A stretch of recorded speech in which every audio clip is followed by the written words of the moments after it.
चलिए देखिए बेटा, इस चैप्टर में प्रोबेबिलिटी के अंदर आज हम कंप्लीट रिवीजन करने वाले हैं, वन शॉट रिवीजन। वो स्टार्टिंग से एंड तक पूरा का पूरा आज कोशिश करेंगे कंप्लीट हो जाए। सही है, पहले समरी देख लो क्या क्या पढ़ना है, देख लीजिए। पहला टॉपिक है बच्चों कंडीशनल। बताओ कब यूज करना है कंडीशनल प्रोबेबिलिटी? जब एक इवेंट गिवन हो और एक इवेंट की प्रोबेबिलिटी पूछ रहा हो जो पहले वाले इवेंट से कुछ ना कुछ लेना देना हो सके। सही है, इसमें फॉर्मूला क्या लगता है बेटा? Probability of A/B।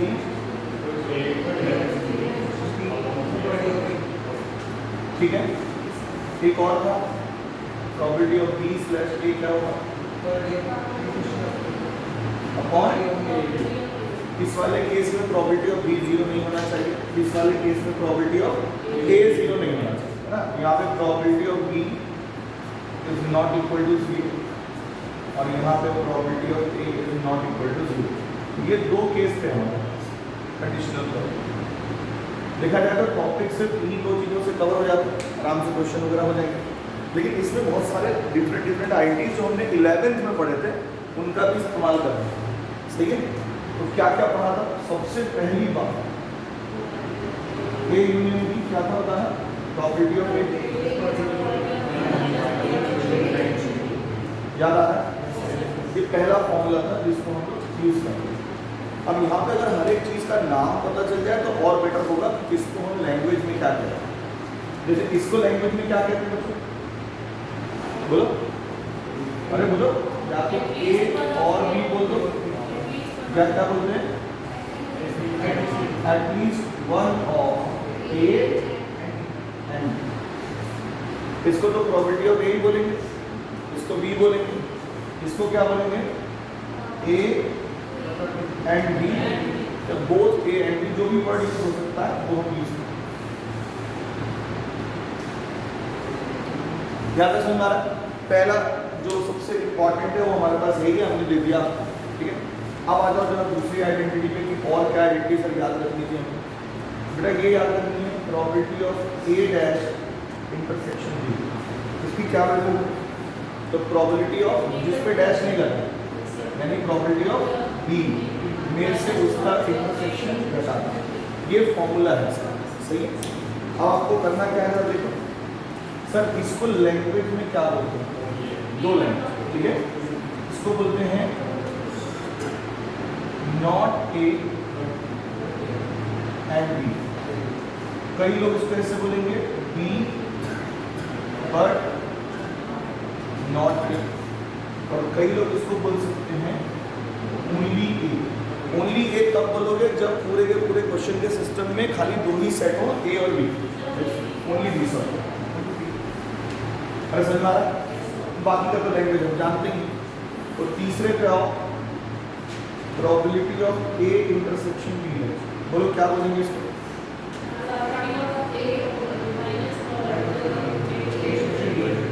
सही है, इसको बेटा क्या क्या पढ़ सकते हैं जल्दी बताइए?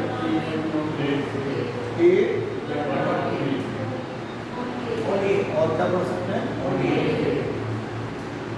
ओनली A कब पढ़ेंगे? जब सिस्टम के अंदर केवल दो ही सेट हो, A और B। सही है, अच्छा ठीक है सर, और बताइए बच्चों। ये पढ़ा है सबने probability of A dash intersection B dash. Direct formula चाहिए मुझे। आप कहेंगे सर होता क्या था? इसका उल्टा कर देते हैं, यूनियन कर देते थे, डैश हटा देते थे और वन में से घटा देते। ठीक है, और एक और इसका नाम पता चल जाए तो ज़्यादा बेटर हो जाएगा। Not A and not B या नीदर A नॉट B। तो इसको ऐसे लिख सकते हैं not A and not B, या इसी को बोलते हैं नीदर A नॉट B। अरे बोलो सही है। एक और आइडेंटिटी आपको तैयार रखनी है, फोर्थ वन बेटा, probability of A dash union B dash. अब ये क्या है sir? Probability of A dash union B dash. आप कहेंगे सर देखो ऊपर वाले के हिसाब से अगर हम चले तो it should be 1 minus probability of इसका उल्टा वाला A इंटरसेक्शन B। और इसको रीड करने आता है, इसको रीड क्या करेंगे? बेटा जब भी यूनियन लगा है ना तो एटलीस्ट आता है, क्लियर है? मतलब वैसे इसको क्या पढ़ोगे बोलो, नॉट ए और ठीक, लेकिन जैसे लैंग्वेज के हिसाब से तो एटलीस्ट वर्ड आएगा, क्या आएगा? एटलीस्ट। तो जरा देखना ध्यान से, at least one of A dash and B dash, या इसको बोले at least one of not A and, मेरे बच्चों को समझ में आएगी नहीं? ये सारी चीजें कंडीशनल प्रोबेबिलिटी के आसपास ही घूमेंगी। कंडीशनल प्रोबेबिलिटी में 4 प्रॉपर्टीज भी थी, याद है आपको? थोड़ी थोड़ी हल्का सा रिकॉल करो, चारों प्रॉपर्टी देखना 1 बाय 1। प्रॉपर्टी नंबर फर्स्ट कहा कि प्रोबेबिलिटी अगर हम कभी भी किसी भी इवेंट का निकाल रहे हैं और वही इवेंट हो चुका है, आंसर कितना आएगा? 1। अगर द प्रोबेबिलिटी कभी भी सैंपल स्पेस का निकाल रहे हैं, कोई भी इवेंट हुआ है, सैंपल स्पेस की प्रोबेबिलिटी ऑलवेज 1। अरे बोलो सही, समझ आ रहा ना? कुछ गड़बड़ कर दिया नहीं? कुछ गड़बड़ लग रहा है मुझे, सही है? पक्का? ठीक। सेकेंड का बोल रहा था कि अगर sir probability of E dash निकालो और कोई इवेंट हो चुका है, तो जब भी डैश की प्रोबेबिलिटी निकालते हैं तो क्या होता है? 1 minus probability of E when event has happened. सही है? अरे भाई इसमें एक प्रॉपर्टी और जोड़ लेना ना, 5वां नंबर डाल के, ये 5वां ही नहीं सर, ये 4, ये 5, ये 6 प्रॉपर्टी है कि प्रोबेबिलिटी ऑफ ए डैश क्या होता है? 1 माइनस प्रोबेबिलिटी ऑफ ए। बोलो यहाँ तक बात समझ आ रही है? अच्छा, इसके बाद थर्ड एंड फोर्थ प्रॉपर्टी जो आपकी थी उनको भी देख लेते हैं। बेटा थर्ड प्रॉपर्टी क्या थी? मुझे लगता है थर्ड ही ऐसे तो A union B when any event E has happened. सही है? इसका देखो यूनियन वाला फॉर्मूला पढ़ रखा है, बस वही लगाना है, बस ई इवेंट हुआ रहेगा पॉइंट में, मतलब इसको लिखोगे probability of A when E has already happened, probability of B when E has occurred minus probability of A intersection B when E has already occurred. ठीक है, सबकी प्रूविंग हम कर चुके हैं, एक बार और करना होगा तो ट्राई करेंगे। सही है, ज़्यादा प्रूविंग पे नहीं जा रहे, सीधा आज क्वेश्चंस बनाना है। बेटा कंडीशनल प्रोबेबिलिटी में जितना मैंने लिखा है इससे ज़्यादा आपको कुछ भी दिमाग में नहीं रखना। एक चीज़ और बचती है, सीधा फिर क्वेश्चंस पे आएंगे। कंडीशनल प्रोबेबिलिटी के समय आपको 2 सैंपल स्पेस का ध्यान रखना है। इसका ध्यान रखना है। एक तो सैंपल स्पेस ऐसा होता है कि सारे के सारे आउटकम्स इक्वली लाइकली आउटकम्स का सैंपल स्पेस होते हैं। फिर से सुनिए, सारे के सारे जो आउटकम्स हैं उनका प्रोबेबिलिटी सेम आता है, तो उस सैंपल स्पेस को हम लोग क्या कहते हैं? इक्वली लाइकली आउटकम्स का sample space. Equally likely outcomes का सैंपल स्पेस क्या होता है जरा बताइए, बोलिए। जिसके सारे आउटकम्स का प्रोबेबिलिटी क्या है? सेम है। अब ये नॉट इक्वली लाइकली आउटकम्स क्या है? नॉट इक्वली लाइकली आउटकम्स का जो सैंपल स्पेस होता है जिसमें सारे के सारे आउटकम्स की प्रोबेबिलिटी सेम ना हो सकता है 8 आउटकम्स है तो 5 की सेम आ रही हो, लेकिन किसी ना किसी की डिफर कर जाए। इस केस में इसको बोलते हैं नॉट इक्वली लाइकली आउटकम का सैंपल स्पेस। प्रोबेबिलिटी निकालने के टोटल 3 तरीके होते हैं, सुन करना ध्यान से। पहला तरीका favourable number of outcomes upon total number of outcomes. ये हम लोग यूज करेंगे in case of one drop, मतलब एक चीज़ अगर कहीं से निकाल रहे हैं या खाली एक आइटम की प्रोबेबिलिटी निकालनी है तो हम हमेशा इस्तेमाल करेंगे favourable number of outcomes upon total number of outcomes. लेकिन कब? जब हमारा सैंपल स्पेस क्या हो? इक्वली लाइकली आउटकम्स का सैंपल स्पेस हो। बात समझ में आ रहा है? दूसरा है मल्टीप्लिकेशन प्रिंसिपल। ये हम हर जगह लगा सकते हैं, चाहे इक्वली लाइकली आउटकम का सैंपल स्पेस हो चाहे ना हो। सही है, ये हर जगह अप्लीकेबल। मल्टीप्लिकेशन प्रिंसिपल हर जगह अप्लीकेबल है। तो सर हम हर जगह लगाते क्यों नहीं है? क्योंकि इसमें केसेस बनाने पड़ते हैं जो कि थोड़ा टफ पड़ता है, इसीलिए हम वहीं पर लगाते हैं जहां पर बाकी ना लग रहे हैं। तीसरा, एक साथ अगर आप एक से ज़्यादा आइटम उठा रहे हैं या एक एक करके उठा रहे हैं विदाउट रिप्लेसमेंट, उन दोनों को सेम इवेंट कहा जाता है और वहाँ पर हम लोग लगाते हैं कॉम्बिनेशन। क्या लगाते हैं? कॉम्बिनेशन। जैसे बेटा कार्ड, कितने कार्ड्स होते हैं प्लेइंग कार्ड्स? 52 प्लेइंग कार्ड्स हैं। आपने 3 कार्ड निकाले इकट्ठा, ठीक है? 3 कार्ड निकाले, कह रहा क्या प्रोबेबिलिटी होगी उसमें 2 किंग हो और 1 क्वीन हो? क्या प्रॉपर्टी होगी उसमें, 2 किंग हो और 1 क्वीन। तो अब आप देखो तीनों कार्ड आपने इकट्ठा निकाली है, कोई रिप्लेसमेंट तो नहीं हुआ। कितने किंग होते हैं टोटल, 4। तो क्या है कि फेवरेबल जो हमारा प्रॉपर्टी होगा, मान लो की इवेंट है, 4 में से 2 किंग सेलेक्ट कर लिए और क्वीन कितनी होती है, 4 में से 1 क्वीन सेलेक्ट करना। टोटल हमने क्या किया, 52 पत्तों में से कितने, बेटा ये है प्रॉपर्टी। समझ में आया? जब आप इसी को मल्टीप्लिकेशन प्रिंसिपल से करोगे तो फिर आपको केसेस बनाना पड़ेगा कि भाई पहला किंग आ जाए, दूसरा किंग आ जाए, तीसरा क्वीन आ जाए। सही है? अगर पहला किंग आ गया, दूसरा क्वीन आ गया, तीसरा किंग आ गया, तब भी तो आउटपुट मिल रहा है आपको। इसीलिए मल्टीप्लिकेशन प्रिंसिपल में केसेस बनाने की वजह से हम उसको अवॉइड करते हैं, हम ज़्यादातर इसे इस्तेमाल करते हैं। यानी टोटल आपको 3 तरीके से प्रॉपर्टीज निकालनी है। एक तो favourable number of outcomes upon total number of outcomes, जब भी आपका sample space equally likely outcomes का सैंपल स्पेस है। अगर sample space equally likely outcomes का नहीं है तो आपको क्या यूज करना है, मल्टीप्लिकेशन प्रिंसिपल। हर एक इवेंट की प्रोबेबिलिटी अलग अलग निकालना, जब कंबाइंड इवेंट आएगा तो सबको मल्टीप्लाई करते हैं। जैसे हेड हेड आने की क्या प्रोबेबिलिटी, तो पहले वाले हेड आने की प्रोबेबिलिटी 1/2, दूसरे वाले हेड की 1/2, 1/2 multiplied by 1/2, 1/4, this will be your final. सही है? कोई बोले कि हेड हेड टेल आने की क्या प्रोबेबिलिटी, तो हेड हेड टेल, पहले वाले हेड की प्रोबेबिलिटी, दूसरे वाले हेड की प्रोबेबिलिटी, तीसरे वाले टेल की प्रोबेबिलिटी, मल्टीप्लाई करेंगे विल गेट द आंसर। समझ में आ रहा? आसान है? क्लियर है? अब आप कहेंगे ठीक है सर, तो कंडीशनल प्रोबेबिलिटी में जो बच्चे लेट आए प्लीज इतनी बात जरा देख लो क्या क्या बताएंगे मैंने, इस बच्चे दिमाग में भर लो। ये 2 फॉर्मूले इस्तेमाल होंगे बस खाली, ठीक है? उसके अलावा जो 11th क्लास की चीज़ें आपको पता होनी चाहिए वो क्या क्या है कि भाई ए यूनियन बी का ये फॉर्मूला है। ए यूनियन बी को 2 तरीके से बोलते हैं, एक तो ए और बी बोल दो, इसको और बोलते हैं इसलिए, या फिर इसे बोलते हैं at least one of A and B, और नहीं क्या, ए एंड एटलीस्ट लग गया तो एंड आ। अच्छा, इसको क्या बोलते हैं, only B, not A and B, या बी बट नॉट ए, जो भी बोलना है यहाँ से बोल सकते हो। इसका फॉर्मूला है कि जिस पे डैश नहीं लगा उसके प्रोबेबिलिटी में से दोनों के इंटरसेक्शन की प्रोबेबिलिटी घटा देंगे। बोलो ये तो हमने ऐसे डायग्राम बना के भी डिस्कस किया था, याद आ रहा है भाई? देखो ना, ये बना लो, अगर ये ए है ये बी है, बेटा इस हिस्से को कहते हैं ए डैश इंटरसेक्शन बी। तो ये क्या है, प्रोबेबिलिटी ऑफ बी में से कौन सा हिस्सा घटा देना, इंटरसेक्शन। ठीक है?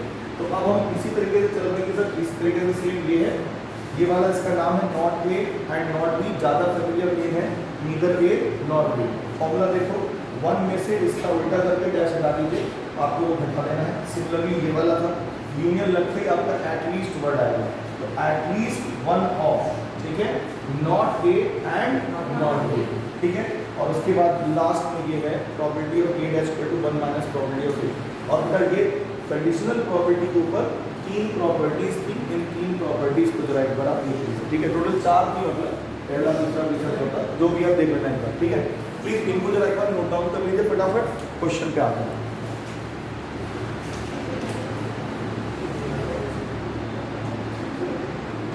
चलो भाई, यहाँ तक हो गया। अब हम सिंपल सेंस से बात करेंगे सर, कंडीशनल प्रोबेबिलिटी का कोई क्वेश्चन है तो पहचान तो हम लेंगे, एक चीज गिवन है और एक चीज की प्रोबेबिलिटी पूछेगा इसके, ठीक है? या डायरेक्ट रीड के पूछ देगा कि a/b बता दो वगैरह वगैरह। तो जो भी क्वेश्चन आ रहे हैं उनको जरा करते हैं। हाँ, बस 3 बातें बनानी है, क्या क्या, सैंपल स्पेस, अगर सैंपल स्पेस पॉसिबल है क्वेश्चन में बना पाना तो बनाएंगे, नहीं तो केवल इतना पता होना चाहिए कि सैंपल स्पेस में कितने नंबर ऑफ एलिमेंट्स हैं। अगर हमारा जो जिसकी प्रॉपर्टी निकालनी है उस इवेंट को भी हम बना सकते हैं, कर्ली ब्रैकेट में रोस्टर फॉर्म में लिख सकते हैं अगर, तो फिर हम उसे लिखेंगे। अगर नहीं बना सकते तो खाली नंबर पता करेंगे कितने एलिमेंट है उसके अंदर। अगर कह रहे कि सर एलिमेंट भी नहीं पता चल रहा है तो कोई बात नहीं, क्योंकि number of elements in set ए हमें चाहिए ही नहीं चाहिए। इवेंट ए में कितने एलिमेंट हमें नहीं चाहिए, फॉर्मूले के हिसाब से देखना, तो a/b में आपको नंबर ऑफ एलिमेंट किसके चाहिए, b के चाहिए, a के नहीं चाहिए, सही ना? तो जो चीज पॉसिबल होगी क्वेश्चन में वही मेंशन करेंगे, बाकी हम मेंशन नहीं करेंगे। लैंग्वेज कैसे लिखना है हर क्वेश्चन का वो देखेंगे, चलो ठीक है? तो पहला क्वेश्चन है, लिखना नहीं है, जो लिखने वाला को खुद ही बता दूंगा, लेकिन हाँ क्वेश्चन में सारे डिस्कस कर रहा हूँ। बेटा ध्यान से देखो, प्रोबेबिलिटी ऑफ ए दे रखा है 7/13, प्रोबेबिलिटी ऑफ बी दे रखा है 9/13, and probability of A intersection B is also given, that is 4/13। आपसे पूछ रहा है property of A slash B बता दो, बोलो हो जाएगा। आपसे पूछे बेटा property of B slash A बता दो, हो जाएगा। आपसे पूछे बेटा property of A union B बता दो, हो जाएगा। आपसे पूछे बेटा property of A dash intersection B बता दो, हो जाएगा। बोलो फॉर्मूला याद है। आपसे पूछे बेटा property of A intersection B dash बता दो, हो जाएगा यहाँ से। आपसे पूछे बेटा property of A dash intersection B dash बता दो, हो जाएगा यहाँ से। आपसे पूछे property of A dash union B dash बता दो, हो जाएगा यहाँ से। यानी आपको किसी भी क्वेश्चन में टोटल कितनी वैरायटीज पूछ सकता है वो आपके सामने मैंने लिखी, ठीक है। कोई भी क्वेश्चन आएगा इस टाइप का फॉर 2 मार्क्स, ठीक है, क्योंकि देखो 2 क्वेश्चन प्रोबेबिलिटी से बनने हैं। वन इज केस स्टडी, एकदम फिक्स्ड है वो, और दूसरा आपका कोई भी क्वेश्चन या तो 2 मार्क्स में डाल देंगे या फिर 3 मार्क्स में, इससे ज़्यादा तो देंगे नहीं। इतने का ही चैप्टर बन रहा है इस बार। तो आप जो केस स्टडी है वो तो हम लोग बेस थ्योरम से बनाएंगे, और बेस थ्योरम को जितना डिटेल में पढ़ेंगे उतना फायदा है। तो ये जो अभी सारा खेल चल रहा है वो 2 मार्क्स के क्वेश्चन के लिए चल रहा है। अच्छा, अब अगला क्वेश्चन है, इसे लिखना है, क्योंकि पहले भी कर रखा आपने लेकिन दोबारा करना, इससे लैंग्वेज क्लियर होगी। लिखो जरा क्वेश्चन, ये बेटा example number 2 NCERT. A family has 2 children. A family has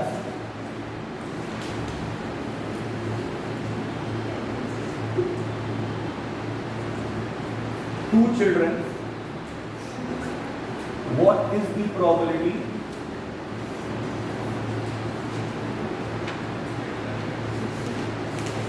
What is the probability that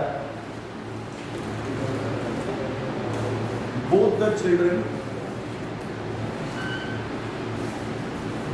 children are boys, given that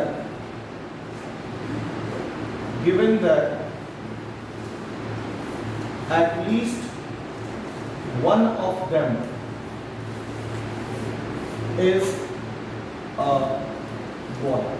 बच्चों अब ये बताओ, क्वेश्चन पढ़ के आपको पता चल रहा है कि सर गिवन दैट यानी कुछ ना कुछ इवेंट गिवन है, और कितने की प्रोबेबिलिटी निकालनी, 1।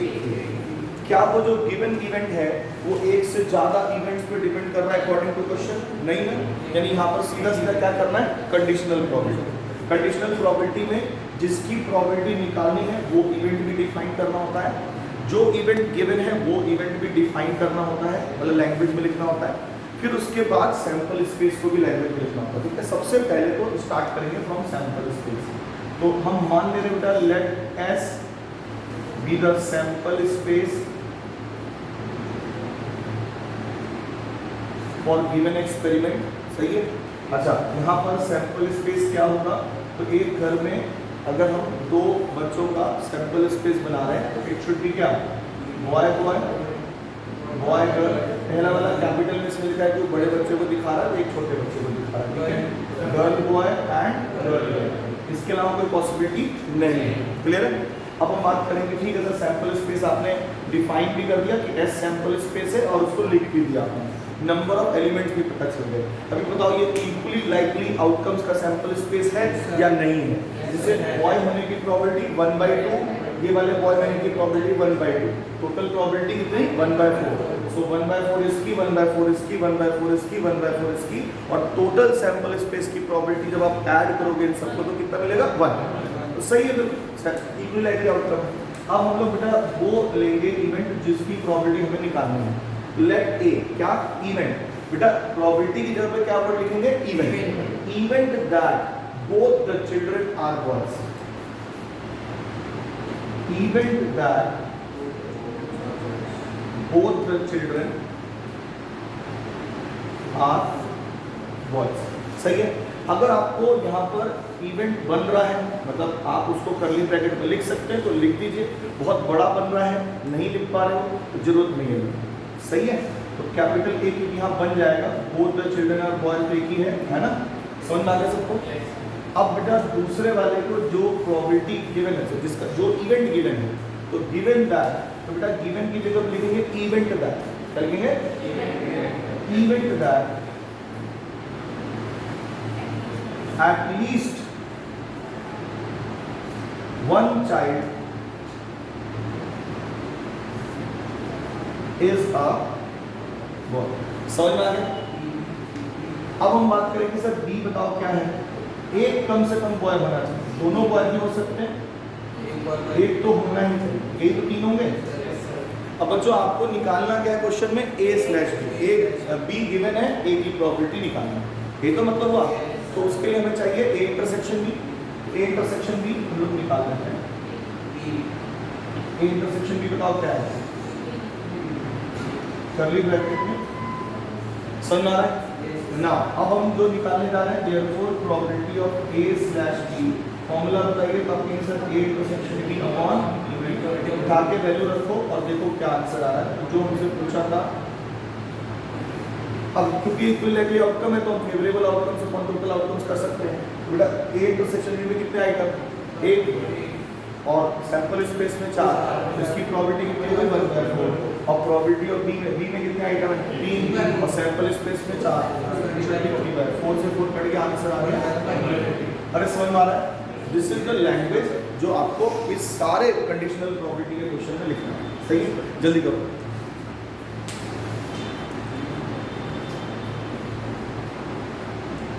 जल्दी करिए थोड़ा सा।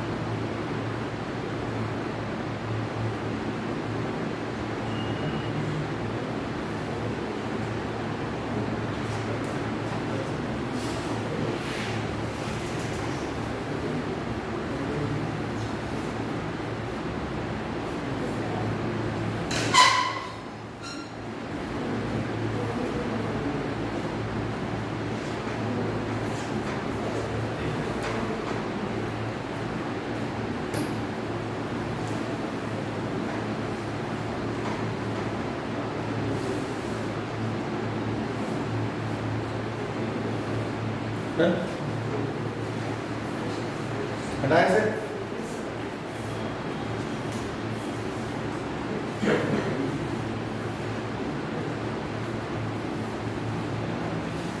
ओके बच्चों, अब आ जाओ नेक्स्ट क्वेश्चन है। मैं सारा प्रॉपर बता के चल रहा हूं, परेशान नहीं होना। एग्जाम्पल नंबर 3 क्वेश्चन है 10 कार्ड्स, देखिए 10 cards number 1 to 10, 10 cards number 1 to 10, 10 card है जिसपे 1 से लेकर 10 तक लिखा हुआ है।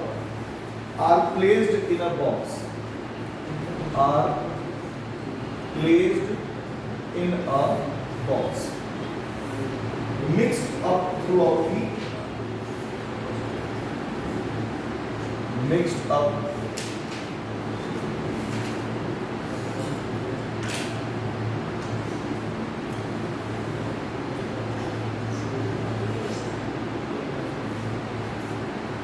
and then one card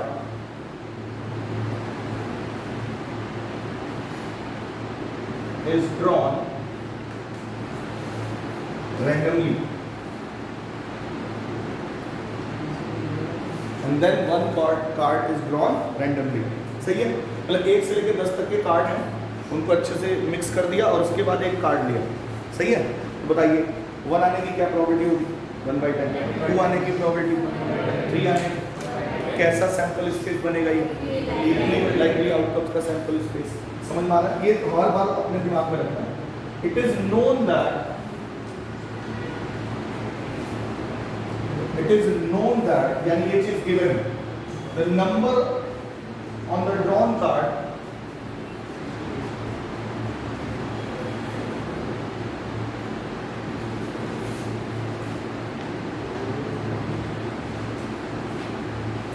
is more than 3, more than 3. What is the probability that, what is the probability that it is an even number?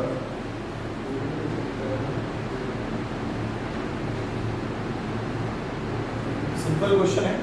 अब यहाँ पर बेटा कितनी चीजें चीजें हमें डिफाइन करनी होती है, कितने सेट्स डिफाइन करने होते हैं? 3। एक तो सैंपल स्पेस, दूसरा जिसकी प्रॉपर्टी निकालनी है, तीसरा जो इवेंट गिवन है। सही है, तो 3 इवेंट डिफाइन करने को मिला है। तो सबसे पहले लैंग्वेज में क्या करता है? Let S be the for the given random experiment. ठीक है, let S be the sample space for the given random experiment. अब बोलिए एस कितना होगा बच्चों, लिख पाओगे? 1 2 3 4 5 6 7 8 9 10 जितने भी पॉसिबल आउटकम्स है वो सारे लिख देना, बस इसी को बोलते हैं सैंपल स्पेस। अच्छा ठीक है, अब बच्चों मुझे बताओ कैपिटल ए क्या होगा? बोलो प्रॉपर्टी किसकी निकाले? What is the property? बस प्रॉपर्टी की जगह लिख दो इवेंट दैट इट क्या है? नंबर, या कार्ड पे जो नंबर है, number on the card, number on the card is N even number. ठीक है, तो ऐसे लिखना है event that number on the card is N even number. तो क्या आप इसको डिफाइन कर सकते हो? मतलब कैपिटल ए है भाई, number of the card even number होना चाहिए, तो डिफाइन करो कौन कौन सा आएगा? 2 4 6 8 10। ठीक है, वैसे जरूरत नहीं है इसको डिफाइन करने की, लेकिन अगर बाई चांस जरूरत पड़ेगी तो हम रख के चल रहे पहले से। एंड बी बताओ जरा क्या लिखो? जो गिवन है, तो इट इज नोन दैट, बेटा जहां पे नोन लिखा है गिवन लिखा है वहीं पे क्या लिखेंगे? इवेंट। इवेंट दैट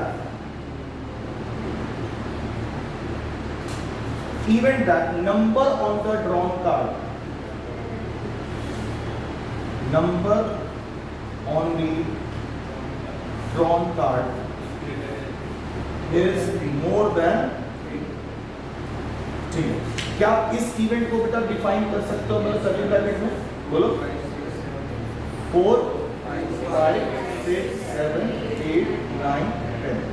ठीक है, अब आपको चाहे पूछा हो चाहे ना पूछा हो, क्या निकालोगे? Intersection B. तो अब हम निकाल रहे हैं नाउ ए इंटरसेक्शन बी। बोलो कितना होगा? 4 6 8 10। ठीक है, अब हमें निकालना है फ्रॉम, फॉर्मूला तो हमारे पास a स्लैश बी निकालना है, तो from property of a slash B, formula बताइए? Property of a intersection B upon property of B. अब बेटा यहाँ पे सीधा सीधा वैल्यू रखना है a स्लैश बी। हाँ जी बताएं, इक्वली लाइकली आउटकम्स का सैंपल स्पेस है और डायरेक्ट नंबर से काम चलेगा। बोलो हाँ या ना? अरे बोलिए, अब अरे समझ में आ रहा नहीं आ रहा? इधर समझ नहीं आ रहा? बोलो फिर। हाँ जी, property of A intersection B. कितने नंबर है इसके अंदर? 4। टोटल कितने? 10। So here it is. इसमें बेटा बी में कितने नंबर है? 3 3 6 7 और टोटल कितने हैं? 10। आपका फाइनल आंसर? ठीक है, जल्दी करिए जरा से।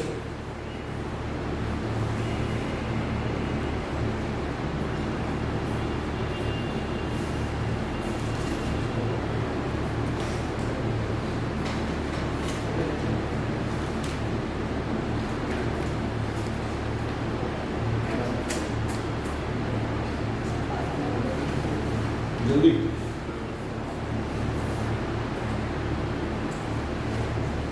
क्यों मुस्कुरा रहा है? बड़ा हैं? स्पोर्ट के लिए तो सुबह कुछ लेना चाहिए क्या है? सर्दी में चलाता है। मैं सुबह उठ के बाथरूम जाना चाहिए। लग रहा है उठ के सीधा आए हो और नेल पॉलिश में लगा रखी आपने। क्या है? ऐसा बोल नहीं सकता। चलो अभी तक थोड़ी इतने महीने हो गए बोली। ज़्यादा सर ये तो खुद गया ना, मैं वहाँ पहुँचा वहाँ रुक गया है। इसकी क्या बात कर रहा हूँ? अभी ऐसे आए पहले जिस दिन मैं नहा लेता हूँ उस दिन तो अल्टीमेट लगता हूँ। भाई 9 बजे का बैग इसलिए रखते हैं कि जल्दी से रख के फ्री हो जाएंगे, घर जाएंगे, नहा धो के फिर आएंगे दोबारा। दोबारा भी तो आना है। सब 2 बजे पहुँचोगे दोबारा, 2 बजे नहाने का टाइम है। और क्या 2 बजे हम क्या करते हैं, टंकी से पानी ऑटोमेटिक गर्म आता है, तो हम नहीं पहले से ही बाल्टियों में निकाल कर रखवा लेते हैं ठंडा होने के लिए। चलो अच्छी बात है। बाकी हमारा एसी इस समय खराब चल रहा है, पता नहीं क्या हो गया है, तो वो ठंडा पानी ऑटोमेटिक बाहर ही फेंक रहा है, पीछे की वजह आगे। आप जब भी एसी चलाएंगे तो आराम से हम कूलर वाला पानी मजा आएगा। चलिए देखिए अगला question. In a school there are 100 students, sorry 1000 students, बेकार स्कूल का। In a school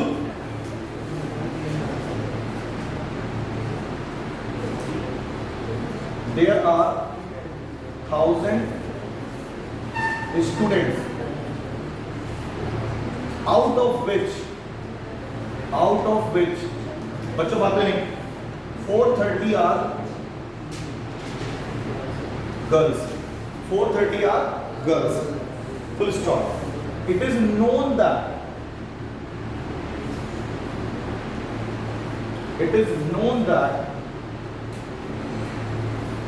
out of 430,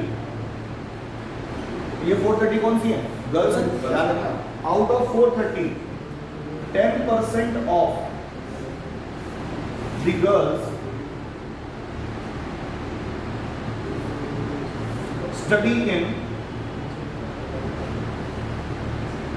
class 12। Class 12 में 10% बच्चे 430 में से पढ़ते हैं ना, ध्यान रखना। तो क्लास 12 में कितनी गर्ल्स पढ़ रही हैं? इसमें तो डाउट ही नहीं किसी को। अच्छा, अब बात करते हैं what is the probability that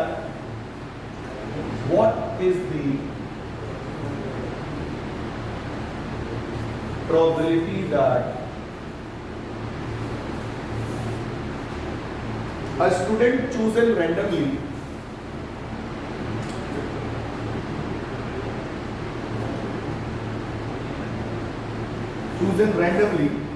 studies in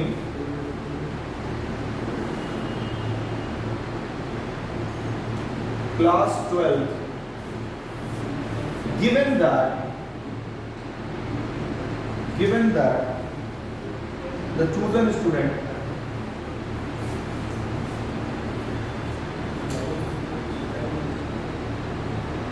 is a girl.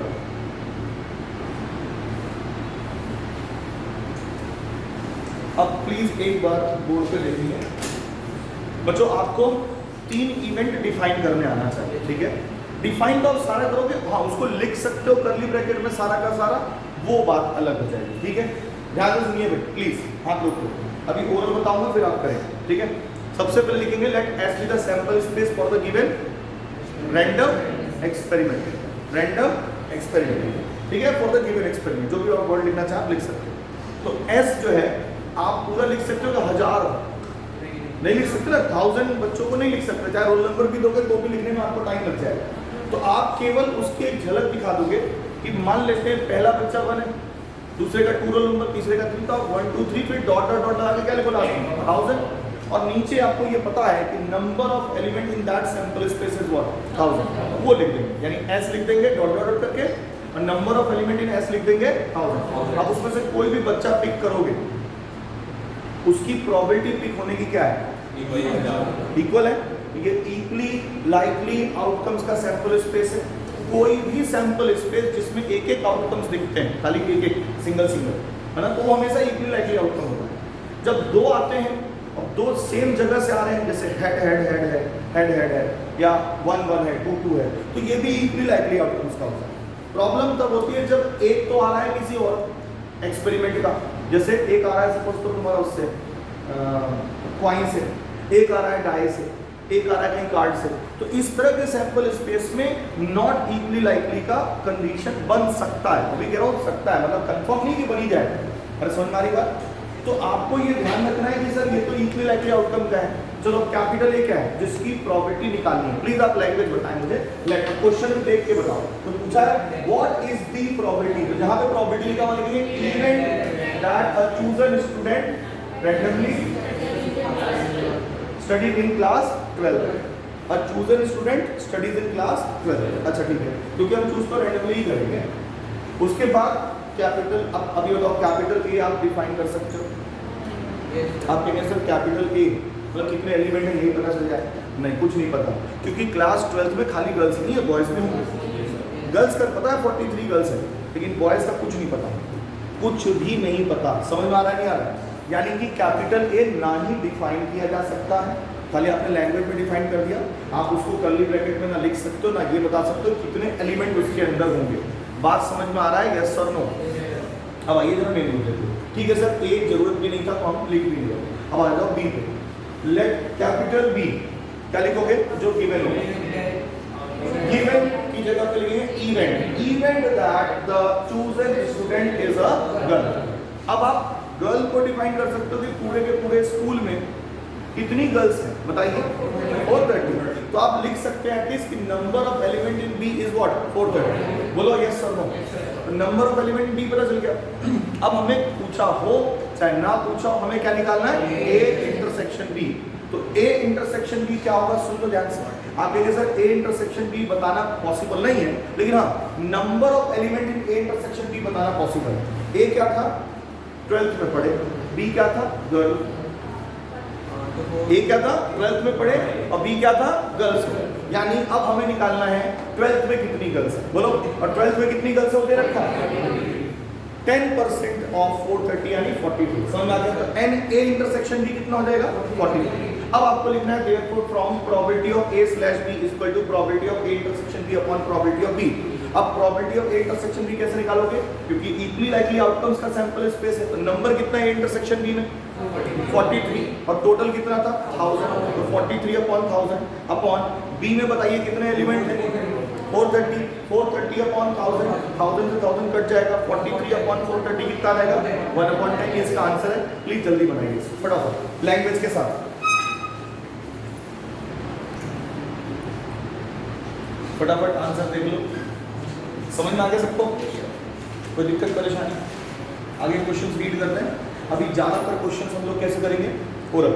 ठीक है, क्वेश्चन रीड किया, इवेंट डिफाइन करेंगे, सारी चीज़ें बुक में दे रखी होंगी, क्वेश्चन में दे रखी होंगी, वहाँ से सोचेंगे और ओरल करेंगे। ठीक है, लैंग्वेज एक ही तरह का फ्रेमिंग रहेगा।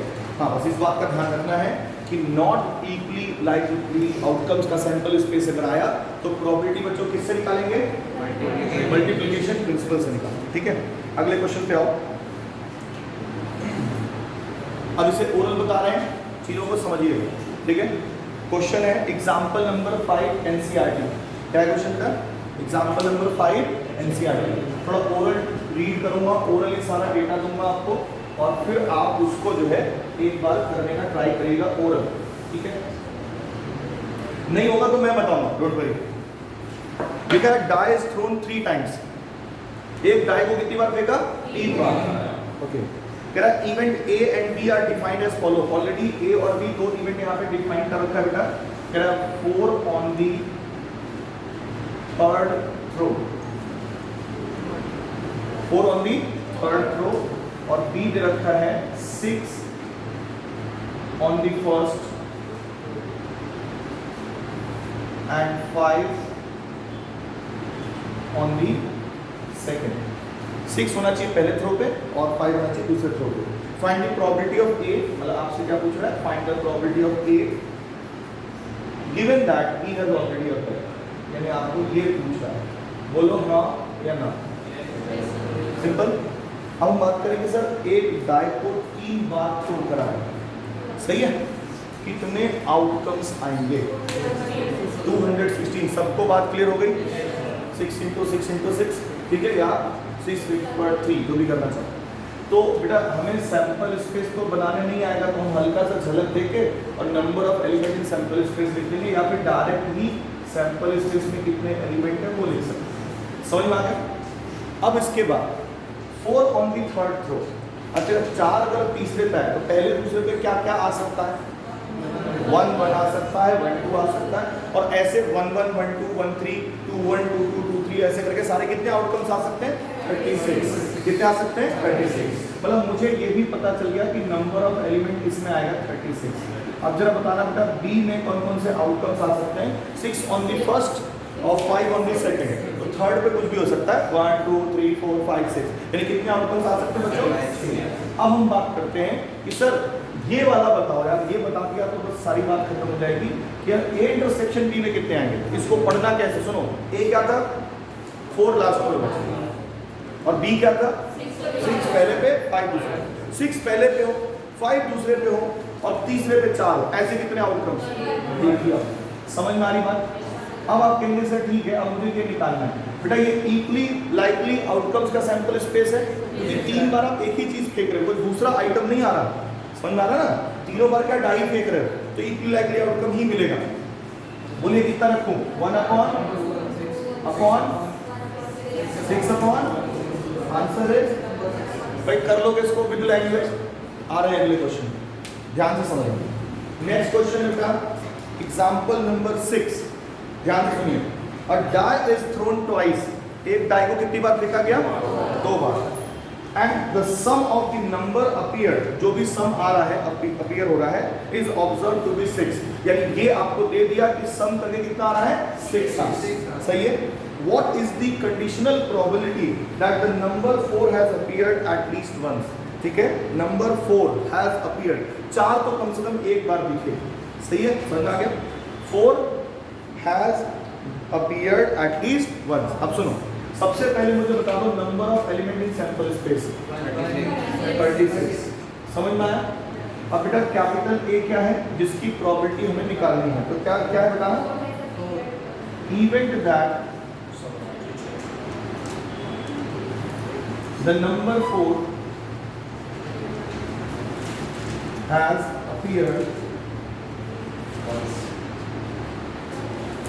at least कितना, once, कम से कम एक बार हो। अतः जो गिवन है उसका भी देख लो, तो क्या किया, die is thrown twice and the sum on the numbers appearing is observed to be 6, यानी event that the sum on the numbers, sum of the numbers on the die, जो भी दोनों die हैं, is what 6। ठीक है, यहाँ पे language बताना क्या लिखें, event that the sum of the number appeared is 6। ठीक है, अब बात करते हैं कि सर क्या क्या चीजें आपको पता रहनी चाहिए। अब बात करते हैं कि sir number of element in A बताओ, जरूरत है भी नहीं लेकिन फिर भी बताओ। Event that the number 4 has appeared at least once, आप कहेंगे सर पता नहीं, खामा टाइम वेस्ट होगा, कोई बात नहीं। बी का बताओ, event that the sum of the number appeared to be 6, तो बताइए 6 ऐड कर करके कौन कौन से नंबर आ सकते हैं। आप ये कुछ ऑप्शन होगा नहीं ले सर, आ सकता है हमारे स्टार्टिंग से करो, छोटे से 1 का आएगा क्या, 1 5, वेरी गुड। अगला 3 3 4 2 5 5, बोलिए ये हो सकता है, यानी कितने आए, 1 2 3 4 5 आ गए, बोलो। अब बेटा ए इंटरसेक्शन बी आप बताइए, नंबर बता दो तो भी अच्छा है, और इन्होंने कहा कि number 4 has appeared at least, कम से कम एक बार 4 होना चाहिए और साथ में ये बी का होना चाहिए, तो इसमें देखो कम से कम एक बार कौन सा, ये तो आ रहा है बस कौन से। आप हर बार ये देखिएगा कि आप सैंपल स्पेस के बाद जो भी इवेंट डिफाइन कर रहे हो उनको बना पा रहे हो नहीं बना पा रहे हो। अगर बन रहा है तो बनाने से आसानी हो जाएगी इंटरसेक्शन निकालने में, नहीं तो इंटरसेक्शन निकालने के लिए फिर आपको स्टार्टिंग से सोचना पड़ेगा। समझ में आ रहा है। अच्छा अब ठीक है सर, अब बेटा मुझे बताओ, ये पूछ रहा था probability of A slash B, यानी probability of A intersection B upon probability of equally likely outcomes का सैंपल स्पेस है। आप कहेंगे यस सर। बताओ ए इंटरसेक्शन बी में कितना आइटम 2 अपॉन 36 और इसमें कितना आइटम, आंसर समझ में आ रहा है। अगले क्वेश्चन पे आ जाए, ये क्वेश्चन इंपॉर्टेंट है, ये आपको लिखना है, करना है, लिखो।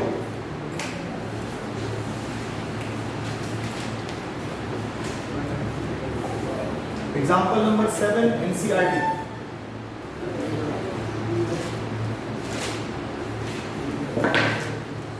लिखिए। Consider the experiment of tossing a coin, consider the experiment of tossing a coin, full stop. If coin shows head, toss it again.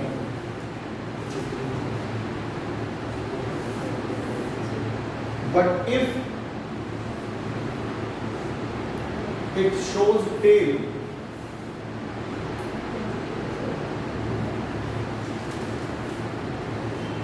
then throw a die.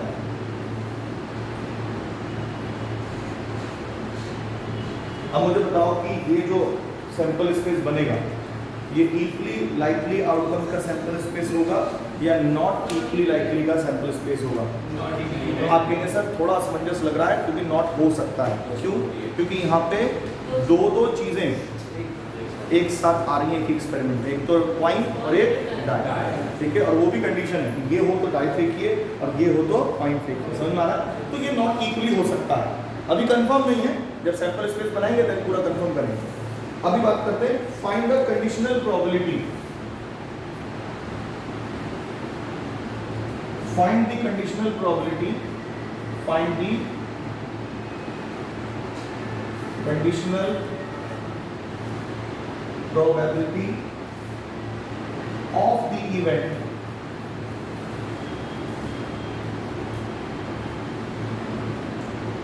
that the die shows a number, inverted comma लिखा बेटा, the die shows a number greater than 4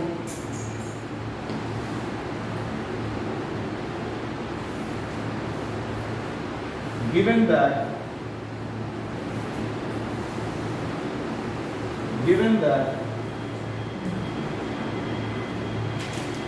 there is at least one tail, there is at least one tail। हाथ रोक लेंगे। Language तो अभी भी change नहीं हुआ, लैंग्वेज तो बेटा अभी भी सेम रहेगा आपका, जैसे हमने पहले लिखा था वैसे ही। तो सबसे पहली बात जो लिखनी है बेटा क्या लिखेंगे? लेट, बोलो,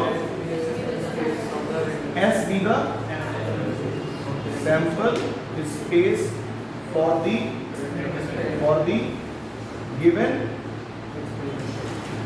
रैंडम एक्सपेरिमेंट। अब आप एस देख ले बना पा रहे कि नहीं बना, ठीक है? तो क्या एक्सपेरिमेंट था कि सबसे पहले सर एक पॉइंट टॉस कर रहे हैं, अगर हेड आ गया, चलो हेड आ गया, टॉस इट अगेन, फिर से पॉइंट टॉस किया, तो हेड के साथ क्या क्या आ सकता है? हेड, या हेड के साथ क्या आ सकता है? Tail. But if it shows tail, अगर टेल आ गया तो हमें डाई थ्रो कर देना है, टेल के साथ बना सकता है, 2 आ सकता है, 3 आ सकता है, 4 आ सकता है, 5 आ सकता है और 6 आ सकता है। उसके आगे कुछ नहीं बोला, बस यहीं पे क्लोज। सैंपल स्पेस बताइए, पहले वाले आउटकम का बेटा प्रोबेबिलिटी क्या होगा? मल्टीप्लिकेशन प्रिंसिपल से पूछता हूँ, 1/4, और इसका कितना होगा? 1/12, दोनों के अलग अलग है, यानी ये नॉट इक्वली लाइकली आउटकम्स का सैंपल स्पेस है। ऐसे क्वेश्चन में बेटा जब भी आप फाइनल प्रोबेबिलिटी निकाल रहे हैं, so you have to use multiplication principle. अगर आपको इन दो की प्रोबेबिलिटी निकालनी है तो इसका अलग निकालेंगे बाय यूजिंग मल्टीप्लिकेशन प्रिंसिपल, इसका अलग निकालेंगे और दोनों को ऐड करेंगे, तब जाके आपको फाइनल प्रोबेबिलिटी मिलेगी। Is this clear?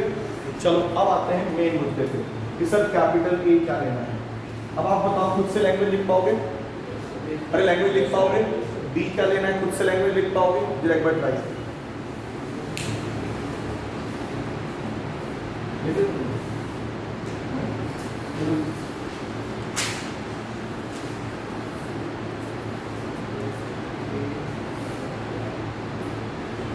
अरे चलो यहाँ तक देखो, फिर हमने ए इवेंट डिफाइन किया, क्वेश्चन में दिया उसी लैंग्वेज से, ए इवेंट लिखना पॉसिबल था, हमने लिख भी लिया ताकि हमें कॉमन लेने में आसानी हो। ऐसे बेटा मैंने बी इवेंट डिफाइन किया, बी लिखना पॉसिबल है तो इसलिए हमने लिख लिया ताकि ए इंटरसेक्शन भी इजीली निकल सके। अब आप बताना प्रोबेबिलिटी ऑफ A/B जो हमें निकालना है, फॉर्मूला बताइए। प्रोबेबिलिटी ऑफ,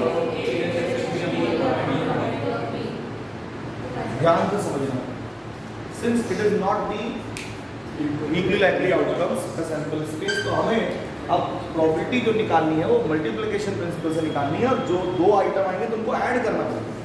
तो अब आप देखो कि इसकी प्रोबेबिलिटी कैसे लिखेंगे। अब देख मत लेना ऊपर, लिखते रहो ना फालतू जैसे, यहाँ देखो सब ऊपर बेटा, मुझे इसकी प्रोबेबिलिटी और इसकी प्रोबेबिलिटी निकाल के क्या करना हुआ? ऐड। नंबर का चक्कर नहीं चलेगा कि 2/a लिख दिया, गलत हो जाएगा साहब। तो अब टेल 5 की प्रोबेबिलिटी बताओ 1/12 और टेल 6 की, अरे समझ में आया कि नहीं आया? और बी में अब सबकी प्रोबेबिलिटी बताओ कितना आएगा 1/4 प्लस कितनी बार बोलो 3 4 5 और 6। अब इसको ढंग से कर लेते हैं सॉल्व। देखो देखो कितना आएगा, ऊपर आ गया 1/12 1/12 कितना 12 1/6, ठीक है। अच्छा नीचे 12 एलसीएम बोलो, यहाँ पे कितना आ जाएगा 4 7 3 बाकी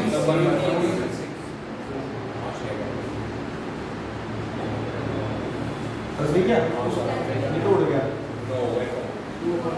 3 और 6 9। समझ में आया? जल्दी करिए।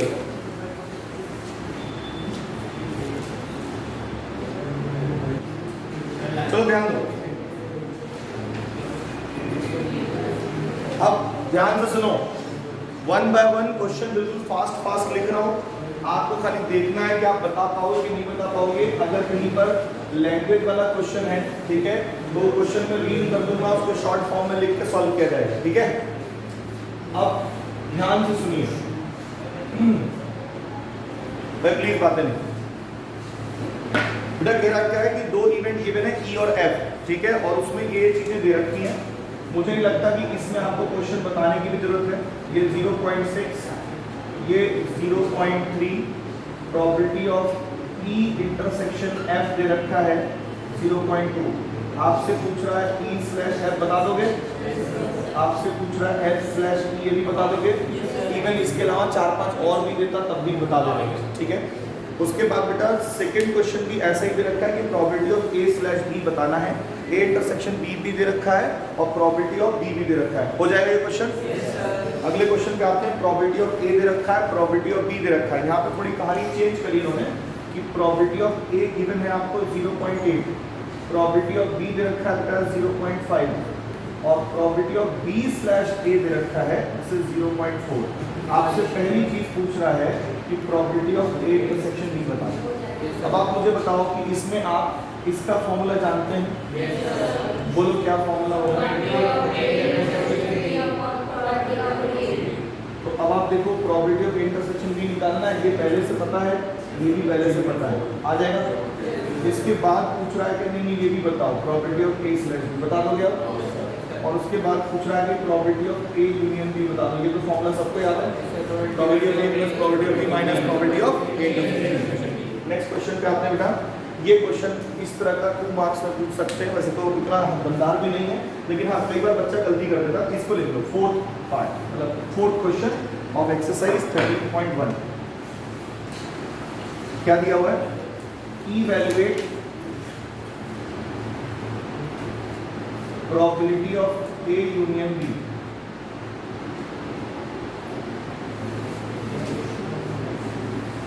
If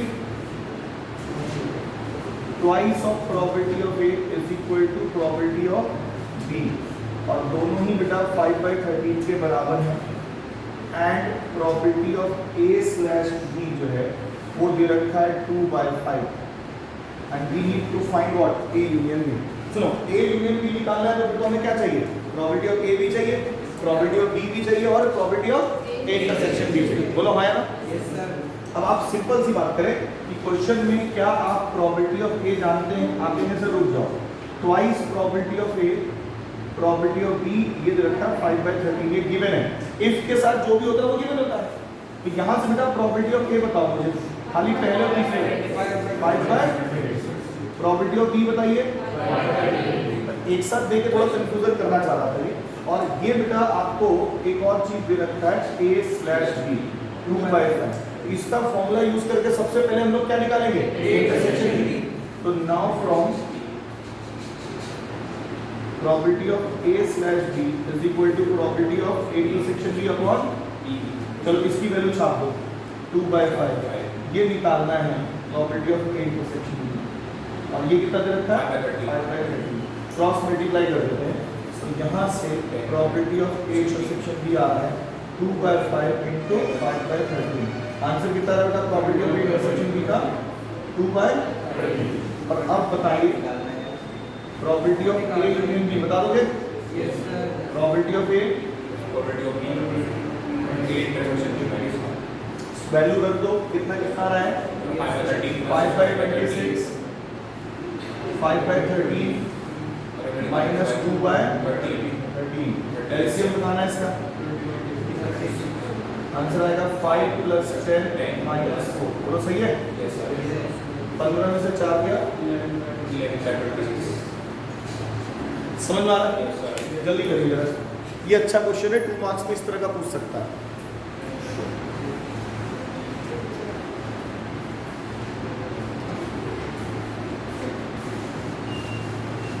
प्रॉब्लम हंसी आ रही है?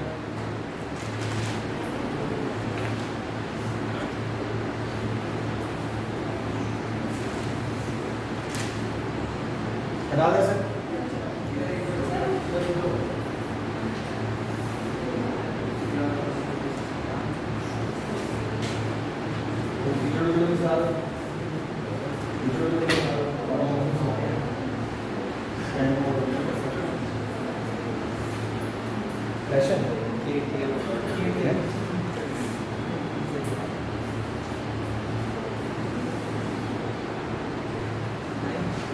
चलिए बातें नहीं। अब बेटा फिफ्थ क्वेश्चन देखना, प्रोबेबिलिटी ऑफ ए गिवन है, प्रोबेबिलिटी ऑफ बी गिवन है और probability of A union be given है। सही है? आपसे पहला पार्ट पूछ रहा है कि probability of A intersection B निकालना है, निकाल लोगे? फिर पूछ रहा है ए स्लैश बी और फिर बी स्लैश ए, निकल जाएगा। अब 6 क्वेश्चन जरा देखें। एक कॉइन को हमने 3 बार टॉस किया, प्लीज ध्यान से सुनना। यहाँ पे बेटा 3 पार्ट उसके दे रखे हैं, अलग अलग क्वेश्चन है, ये तीनों अलग अलग क्वेश्चन है। तो पहला पार्ट दे रखा है कि आपको ई स्लैश एफ निकालना है। ई दे रखा है head on the third toss. पहले एक कॉइन को 3 बार टॉस करेंगे, टोटल सैंपल स्पेस में कितने आउटकम्स आएंगे? 8 आएंगे। एग्री कर रहे हो? वो 8 के 8 आउटकम्स की प्रोबेबिलिटी सेम रहेगी, यानी इक्वली लाइकली आउटकम्स का सैंपल स्पेस है। टेंशन नहीं लेना, नंबर से काम हो सकता है। अब आप मुझे बताएं number of element in sample space कितने आएगा? ई इवेंट जो भी दे रखा है उसको जरा रीड करिए। तो कह रहा है head on the third toss. Third toss पे क्या होना चाहिए? हेड। थर्ड टॉस पे हेड होना चाहिए, यानी पहले दूसरे पे कुछ भी हो सकता है। ठीक है, हमें इसके नंबर की वजह से जरूरत भी नहीं होती है। दूसरे पे आते हैं, जो दे रखा है event head on the first 2 tosses. Head on the first 2 tosses. बेटा अगर इसमें हम एलिमेंट बनाएं तो ये हो सकता है हेड हेड टेल या हेड हेड हेड। बोलो हाँ या ना? फर्स्ट 2 टॉसेस पे हेड होना चाहिए, बाकी कुछ हो चाहे ना हो फर्क नहीं पड़ता। अब आप दोनों को जरा कंपेयर कराएं, मतलब ई इंटरसेक्शन एफ निकाले बच्चों, तो ई क्या था? Head of the third toss, और एफ क्या था? Head of the first 2 tosses. यानी कि आप कॉमन में कितने एलिमेंट ले रहे हो? एक एलिमेंट। हेड हेड हेड, तो हेड हेड हेड आया। अब बात करते हैं सर, अगर मुझे probability of E slash F निकालना है तो क्या आएगा? इसमें कितने एलिमेंट? टोटल एलिमेंट कितने? 8। और इस वाले में कितने एलिमेंट? 2। टोटल कितने? 8। आंसर समझ में आ रहा है? ऐसे दूसरा पढ़ते हैं, एटलीस्ट 2 हेड है। किसमें? ई में एटलीस्ट 2 हेड, कम से कम 2 हेड। 3 हेड भी हो सकता है तो 2 हेड भी हो सकता है। और एफ दे रखा है एटमोस्ट 2 हेड। जरा इसको सेकेंड पार्ट को विद लैंग्वेज यानी सैंपल स्पेस भी बनाना है, ई भी लिखना है आपको, एफ भी लिखना है। तो ये सेकंड क्वेश्चन जो आपको करना है 6 का सेकंड पार्ट, जरा फटाफट इसको जरा एक बार करके दिखाओ। 6 का सेकंड पार्ट।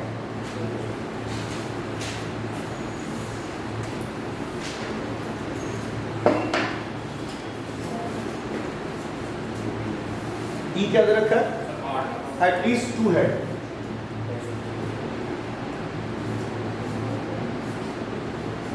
कम से कम 2 हेड होना चाहिए। सैंपल स्पेस बना लेना ऊपर, head head head head head tail, head tail head, head tail tail, tail head head, tail head tail, tail tail head, tail tail tell.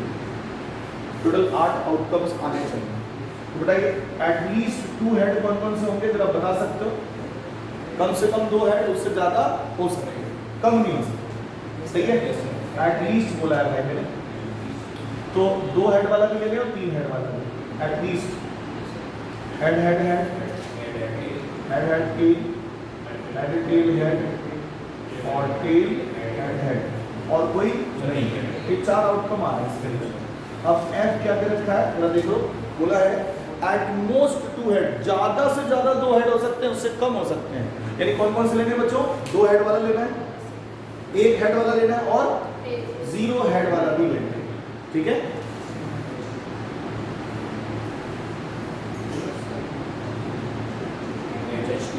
At most 2 head, ज्यादा से ज्यादा 2 head. F कौन कौन सा हुआ जल्दी बताओ? 2 हेड वाला, 1 हेड वाला और 0 हेड, तीनों लेने। तो 2 हेड वाला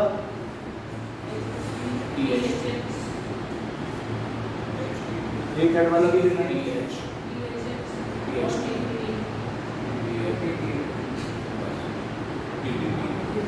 सात आउटपुट्स इसमें आते हैं, सही है।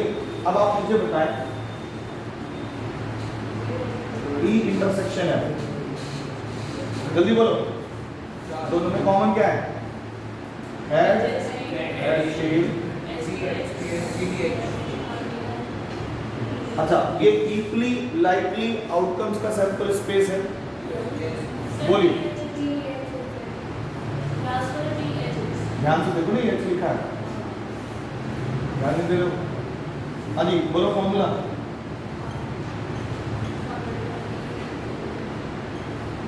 बोलिए कितने एलिमेंट है इसके अंदर? हैं 3 एलिमेंट, टोटल कितने? 8। कितना हो गया? अच्छा, एफ में कितने एलिमेंट? आंसर बताइए। सर नाराज, जल्दी करो।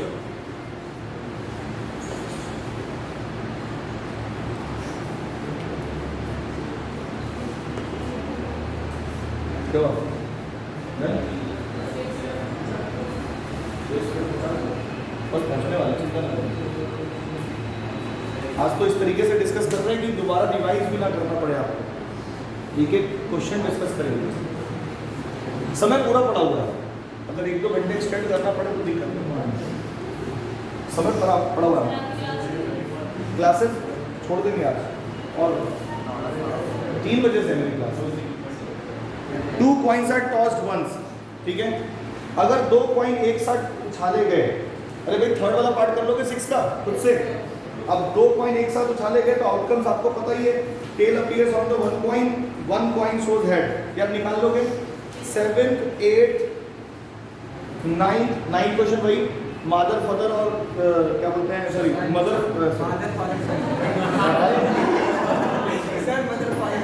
फादर और सन वाला क्वेश्चन, सॉरी है ना। ये वाला क्वेश्चन तो कराया भी एक बार, यस सर कराया पहले, सही है। हाँ गड़बड़ हो जाएगा भाई, बड़ा खतरनाक क्वेश्चन है। मुझे लगता है ये क्वेश्चन नहीं देंगे आपको, सही साउंड नहीं कर रहा, ठीक है। मदर फादर और सन वाला क्वेश्चन जो है ये आपको अच्छे से करना है। 9th वाला इंपॉर्टेंट लिख लीजिए। तो अभी तक हमने 4th 6th का सेकंड पार्ट और 9th क्वेश्चन जो है ढंग से करना है। 9th कहोगे तो अभी करा देते हैं, ये जरूरत है, कर लो क्या? ओके, अब आगे जरा 10th क्वेश्चन पे, बेटा ध्यान से सुनना। 10th question, a black and a red die roll. तो जरा बताइए सैंपल स्पेस में बेटा कितने आउटकम्स आएंगे? एग्री? कह रहा है find the conditional probability of obtaining some greater than 9। बेटा कंडीशनल प्रोबेबिलिटी निकालना है, सम क्या होना चाहिए? Greater than 9। Given that the black dye, जो सेकंड वाली डाई उसको ब्लैक मान रहे हैं, तो ब्लैक डाई रिजल्ट्स इन अ 5। तो ब्लैक डाई जो है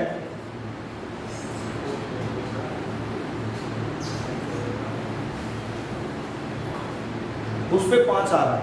तो अब मुझे बता दें आप कि भाई क्या प्रोबेबिलिटी होगी। सबसे पहले सम ग्रेटर देन 9 कितने पे होता है, जल्दी बताना। 1 पे तो होगा ही नहीं, 2 पे भी नहीं होगा, 3 से स्टार्ट होगा, तो 3 और 6। ग्रेटर देन 9 3 से भी नहीं होगा, 4 से स्टार्ट होगा, 4 और 6, 5 और, अरे बोलो 5 भी होगा, 5 6 भी होगा, और 6 4 भी होगा, ये तो ए में आया, 6 भी तो लिखा है। अब बेटा बी में आइए, कह रहा है कि ब्लैक डाई रिजल्ट्स इन अ 5, यानी जो बाद वाला डाई उसको हम ब्लैक लेके चल रहे हैं वो 5 देना चाहिए, तो it will be like what 5 5 black black. अरे समझ में आया नहीं आया? पहला वाला रेड ले रहे हैं, दूसरा वाला ब्लैक ले रहे हैं, ठीक है? समझ गए ना? पहला आउटकम रेड का, दूसरा ब्लैक का, ये समझ में आया नहीं आया? अब जरा ए इंटरसेक्शन बी बताओ क्या क्या क्या। अच्छा रुक जाओ 1 सेकेंड, अच्छा मैंने तो कॉमन ही ले लिया डायरेक्ट, तो सॉरी सॉरी सॉरी। अच्छा ये कह रहे हैं भाई देखो इधर कि भाई सर ब्लैक डाई 5 है तो उसमें सारे आएंगे, 1 5 भी आएगा, 2 5 भी आएगा।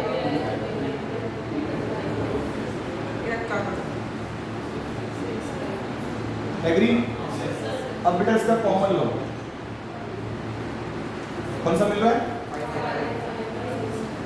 और ठीक है, अब मुझे निकालना है property of A slash B, ये इक्वली लाइकली आउटकम्स का सैंपल स्पेस है।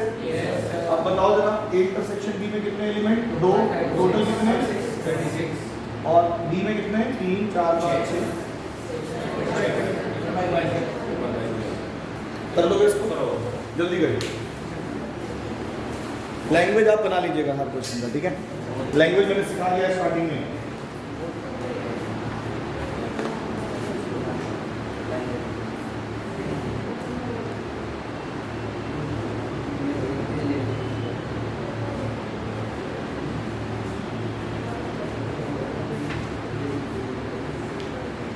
जल्दी करो जल्दी,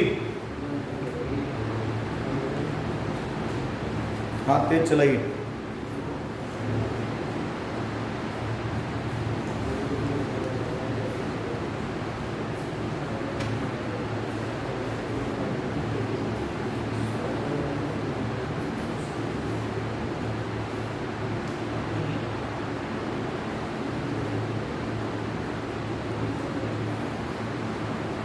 इसका बेटा सेकेंड पार्ट आपको एज होमवर्क करना है, सेकेंड पार्ट करिएगा।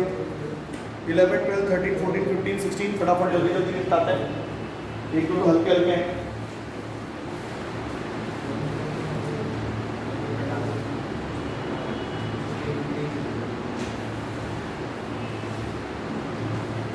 हटाए से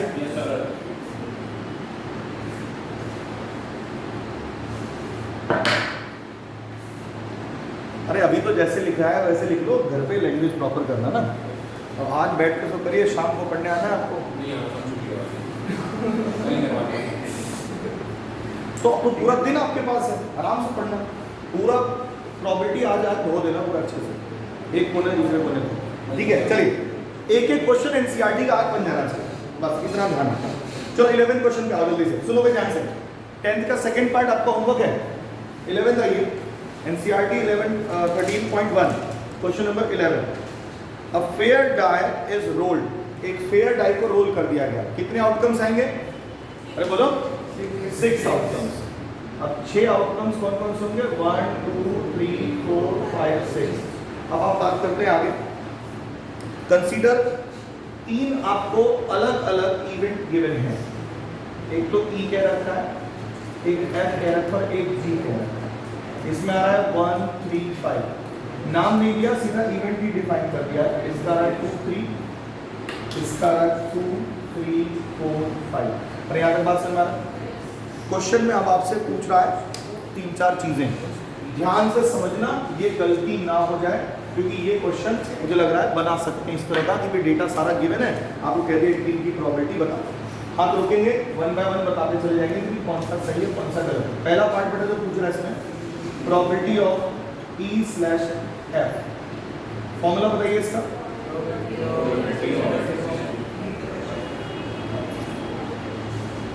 सुन लो, इसमें मुझे लग रहा है कि फंसाने के लिए पूछ रहा है क्या ऐसे, प्रोबेबिलिटी ऑफ E/F भी निकालिए एंड प्रोबेबिलिटी ऑफ F/E भी निकालिए, है ना?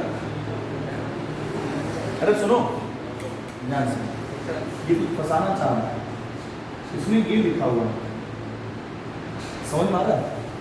तो लेकिन ऐसा होना नहीं चाहिए, तो दोनों अलग अलग निकालना चाहिए। अगर फंसाना चाहता तो एंड बीच में लगाता, प्रॉबिलिटी तो एक ही पूछता ना फिर। भाई मेरे को साफ पता चला कि इसकी प्रॉबिलिटी अलग, इसकी प्रॉबिलिटी अलग निकालना। लैंग्वेज तो यही समझ में आ रहा है।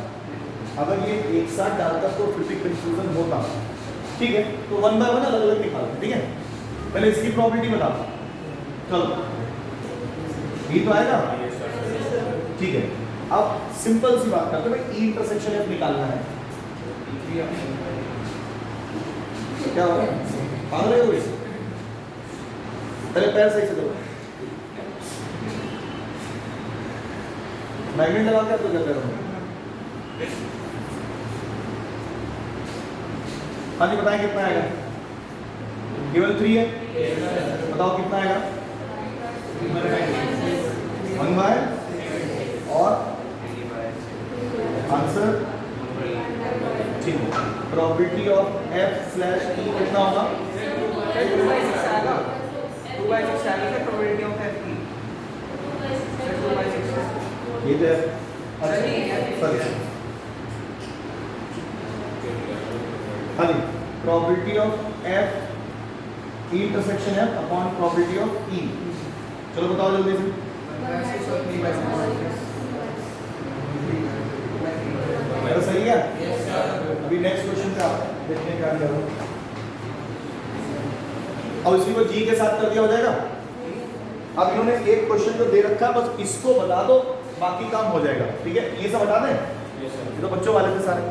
अब आ जाओ मेन काम कि सर ये सब तो निकल जाएंगे भाई, जी इंटरसेक्शन की ले लेंगे या ई इंटरसेक्शन की ले लेंगे तो हो जाएगा। ये कैसे निकलेगा? E union F slash G. अब बेटा फॉर्मूला बता दो, पहले निकाल दे लोगे तो। सबसे पहले निकालेंगे probability of E slash G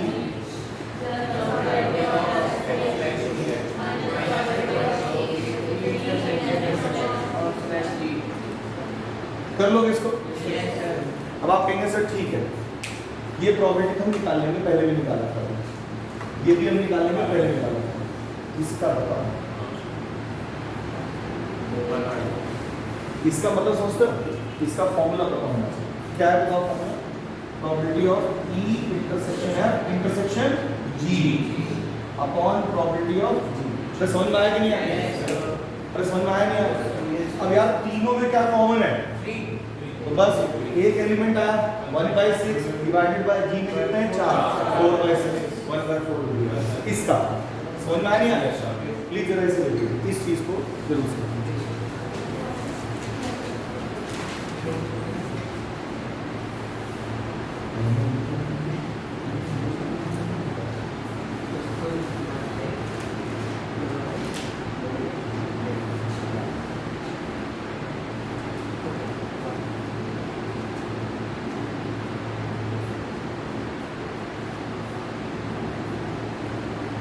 अब बेटा ये जो एक और है 12 खाली मैं रीड कर रहा हूँ, आप खुद बनाएंगे, जिस पहले क्वेश्चन ऑलरेडी करा रखा है, टेंशन नहीं होना चाहिए।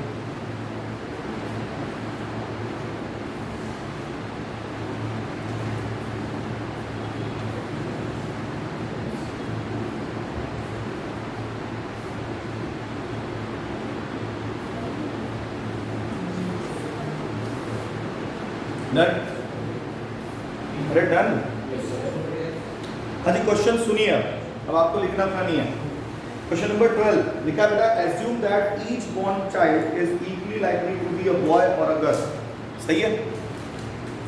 If a family has 2 children, अगर फैमिली में 2 चिल्ड्रन हैं, what is the conditional probability that both are girls given that. अब इसमें 2 पार्ट कर दिया एक ही क्वेश्चन में, यंगेस्ट इज अ गर्ल और दूसरा कर दिया एटलीस्ट 1 इज गर्ल। ये क्वेश्चन हो जाएगा आपसे। अभी हमने पीछे वो फैमिली वाला क्वेश्चन किया था, याद है? अब फैमिली हैज 2 चिल्ड्रन वाला, तो इसको एक बार दोबारा इसी तरीके से ट्राई करेगा, नहीं होगा तो डिस्कशन करेंगे, ठीक है? अगला है an instructor has a question bank consisting of 300 easy true false. अब मैं इसको लिखते चलता हूं ताकि आपको डेटा क्लियर हो। 300 बेटा इजी ट्रू फॉल्स क्वेश्चन है।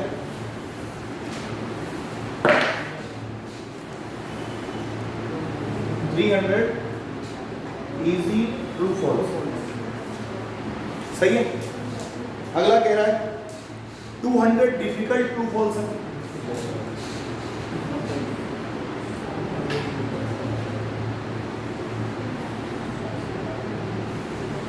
$500 इजी मल्टीपल चॉइस क्वेश्चन है।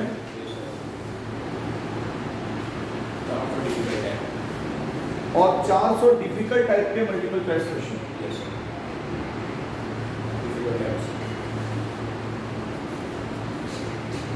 If a question is selected random, एक क्वेश्चन सेलेक्ट किया गया, सही से बताना कितने क्वेश्चंस में से एक क्वेश्चन सेलेक्ट किया जाएगा?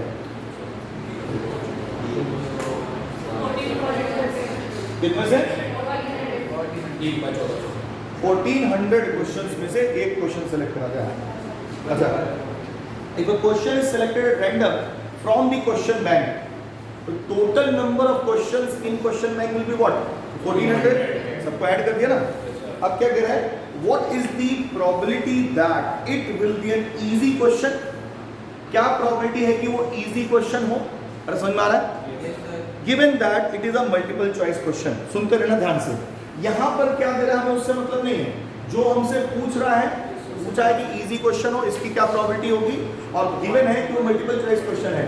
अब की बार तुम हंसे, मैं सच्ची बता रहा हूँ, दांत तोड़ दूंगा तुम्हारा।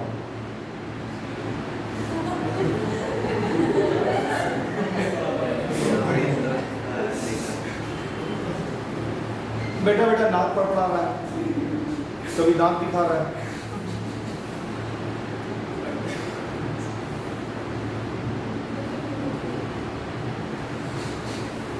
दिक्कत हो रहा है कुछ? सही है भाई। एक इवेंट ले रहे हैं, ए कैसा क्वेश्चन? Easy question. किसका ले लिया?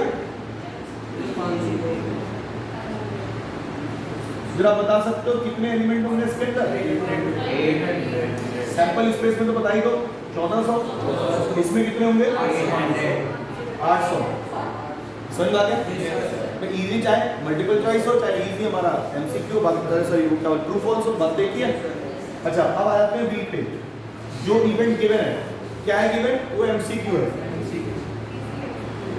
बताइए नंबर ऑफ एलिमेंट। अरे 900 बोलो। एग्री? जरा बताइए ए इंटरसेक्शन बी, मतलब इजी भी हो और एमसीक्यू भी हो। 500। अब आपसे पूछ रहा है प्रोबेबिलिटी ऑफ A/B, मतलब बच्चों वाला खेल। बताइए कितना? 500 अपॉन डिवाइडेड बाय 5/9। अरे कर लोगे? आसान क्वेश्चन कर लेंगे इसको। अगले क्वेश्चन पे आते हैं, इसको आप घर से करिएगा। 14th क्वेश्चन, बेटा given that two numbers appearing on throwing the two dice are different, मतलब ये गिवन है कि दोनों जो नंबर अपीयर हो रहे हैं डाइसेस पे वो क्या है? डिफरेंट है। सही है। तो कितने एलिमेंट हो गए इसके अंदर, जरा जल्दी बताओ। अबे कितने एलिमेंट हो गए? 36। तो सैंपल स्पेस में हुए अलग अलग जो होते हैं वो कितने हो गए?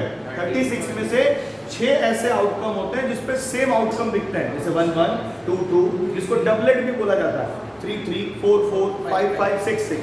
तो कितने ऐसे होंगे आउटकम्स जो डिफरेंट है? 30। समझ में आ रहा है? अच्छा ठीक है। क्या है? The probability of the event we have need to find the probability of event, the sum on the number on the die is 4। Sum करेंगे कितना है? 4 है। सुन लो, तो ए क्या है? सम क्या आना चाहिए? 4। और बी क्या है? डिफरेंट नंबर होना चाहिए। अब आप बता दो ए इंटरसेक्शन बी क्या होगा? पहले ए और बी को बाद में निकालेंगे। पहले ए इंटरसेक्शन बी क्या होगा और बी क्या होगा? तो डिफरेंट बी में नंबर हमें पता है कितने हैं? 30। ए इंटरसेक्शन बी निकाल लेते हैं। या डिफरेंट भी होना चाहिए और सम करके 4 आना चाहिए। बोलिए 1 के साथ क्या आ सकता है? 2 के साथ 2, लेकिन रख नहीं सकते। क्यों? क्योंकि भाई डिफरेंट भी होना चाहिए। तो फिर 3 के साथ इन दोनों के अलावा और कोई नहीं हो सकता। ठीक है। अब हम आ रहे हैं मेन मुद्दे पे कि सर मुझे तो निकालना था probability of A when B has already occurred. बोलो ए इंटरसेक्शन बी कितना? 2/36 और बी कितना? 30। समझ में आ रहा है? जल्दी से बना लीजिए इस क्वेश्चन को भी। लास्ट क्वेश्चन डिस्कस करने वाले हैं, फिर हम लोग आ रहे हैं अगले टॉपिक।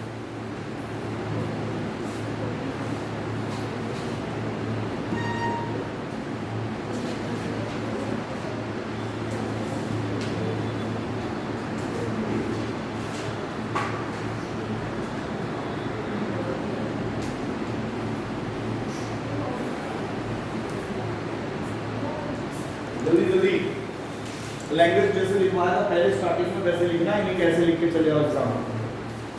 क्लियर? यस। जल्दी करिए बेटा। क्वेश्चन नंबर 15 देखिए अब, एनसीईआरटी 13.1 एक्सरसाइज क्वेश्चन नंबर 15। सुनो भाई, ये क्वेश्चन इक्वली लाइकली आउटकम्स के सैंपल स्पेस का है या नॉट इक्वली लाइकली आउटकम्स के सैंपल स्पेस का है, आप ये बताइएगा मुझे। सही है? सब बच्चे जरा ध्यान से सुनो। Consider the experiment of throwing a die. एक डाई फेंक रहे हैं।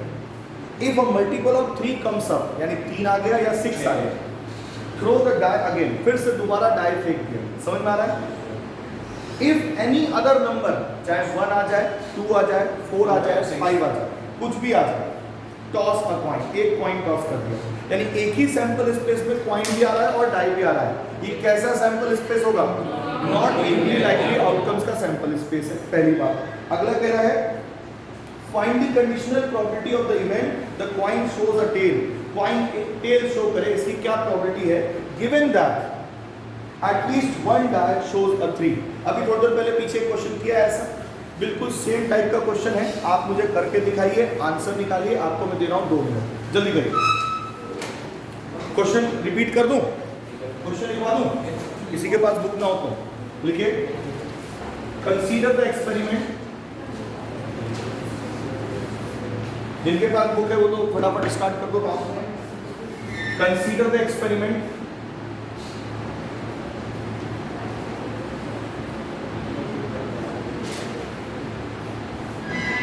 of throwing a die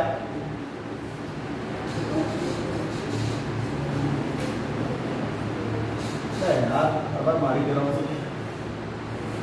If a multiple of 3 comes up,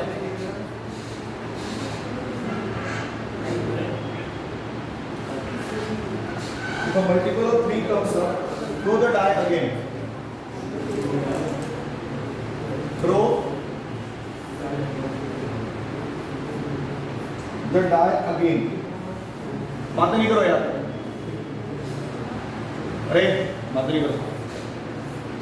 And if any other number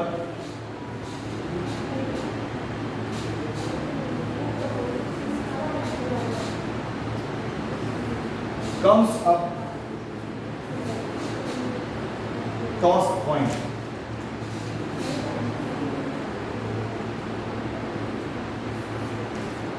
Find the conditional probability, find the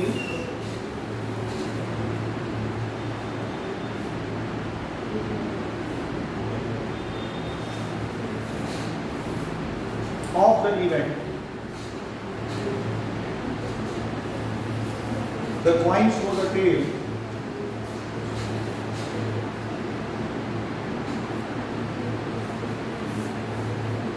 given that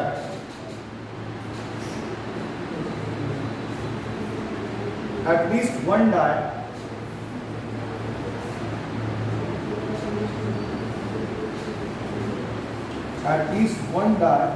shows a 3। बेटा बेहतरीन question है। Answer देखो, इसका मुझे रटा हुआ है, इसका आंसर 0 आता है, लेकिन फिर भी आप पूरा विद लैंग्वेज के साथ करें। ठीक है, चलो स्टार्ट करें। पता नहीं 0 आएगा नहीं आएगा, चेक कर लेना एक बार। चलो इधर देखो, अभी टाइम ले लिया आपने। बेटा सबसे पहले लैंग्वेज में क्या लिखेंगे? Let S be the sample space. इसका बनाना जरूरी है तो क्योंकि यहाँ पे ज्यादा एलिमेंट्स नहीं है इसके अंदर। एक्सपेरिमेंट में क्या कर रहे हैं? डाई फेंक रहे हैं। If a multiple of 3 comes up, तो अगर 1 आया तो 1 के साथ क्या करना है? कॉइन टॉस करना है। देख लो, टॉस अ कॉइन। 1 के साथ हेड आ सकता है, 1 के साथ टेल आ सकता है, 2 के साथ हेड, 2 के साथ क्या आ सकता है? टेल। 3 के साथ बेटा क्या फिर से कॉइन फेंक दिया। 3 1 3 2 3 3 3 4 3 5 3 6। अब इससे कंफ्यूज हो सर, दोबारा जब 3 आया तो क्या करना था? फिर से देखो तो डायरेक्ट नहीं, फिर तो जीवन में कभी एक्सपेरिमेंट खत्म ही नहीं होगा, करते ही रहोगे है कि नहीं? जितना बोला उतना ही करना है। अच्छा ठीक है, 4 आ गया तो हेड, 4 के साथ टेल, फिर 5 आ गया तो हेड और टेल, 6 आ गया तो फिर से डाई फेंक दिया। 6 1 6 2 6 3 6 4 6 5 एंड 6 6 कर्ली ब्रैकेट क्लोज। ये टोटल है। साफ पता चल रहा है कि नॉट इक्वली लाइकली आउटकम्स का सैंपल स्पेस है, ठीक है। अब बेटा जिसकी प्रोबेबिलिटी निकालनी है वो हमने लेते हैं capital A। The coin shows a tell.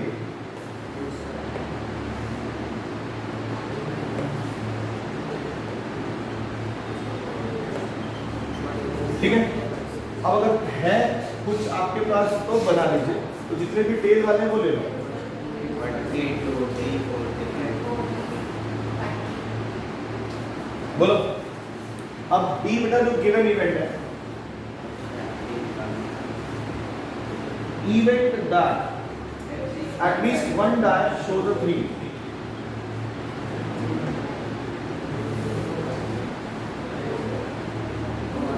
यानी दोनों डाई भी 3 शो कर सकता है यहाँ पे। अरे जरा बताइए B में कौन कौन से एलिमेंट आएंगे? 3 1 3 2 3 5 6 3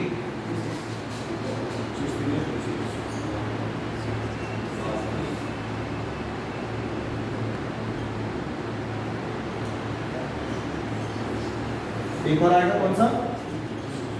अरे बोलो यार। अब आपको क्या निकालना? A intersection B। चलो बताओ। इधर देखो, A इंटरसेक्शन B कितना होगा? सर कुछ कॉमन ही नहीं है। समझ में आया क्या लिखते हैं? 5।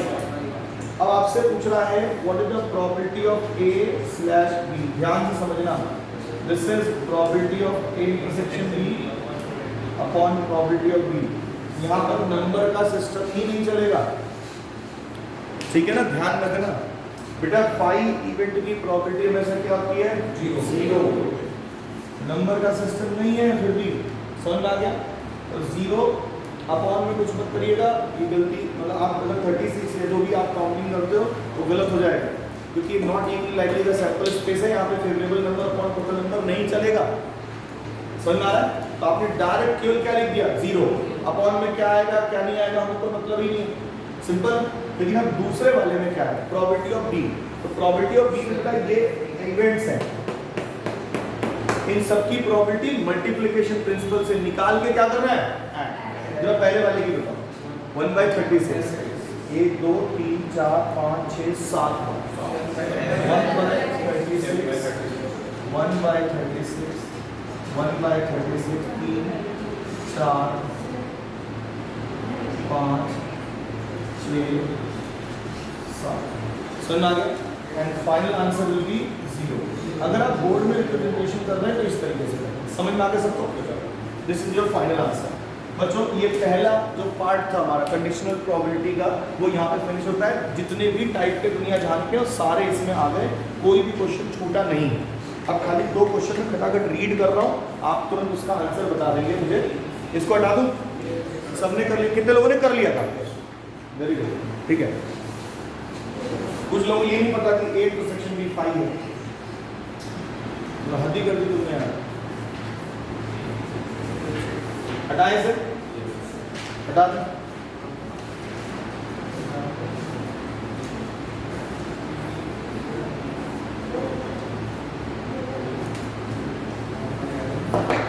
ओके, क्वेश्चन सुनिए। 2 ऑब्जेक्टिव टाइप के क्वेश्चन दे रखे, परेशान नहीं हो, परेशान नहीं हो। If probability of A is 1/2,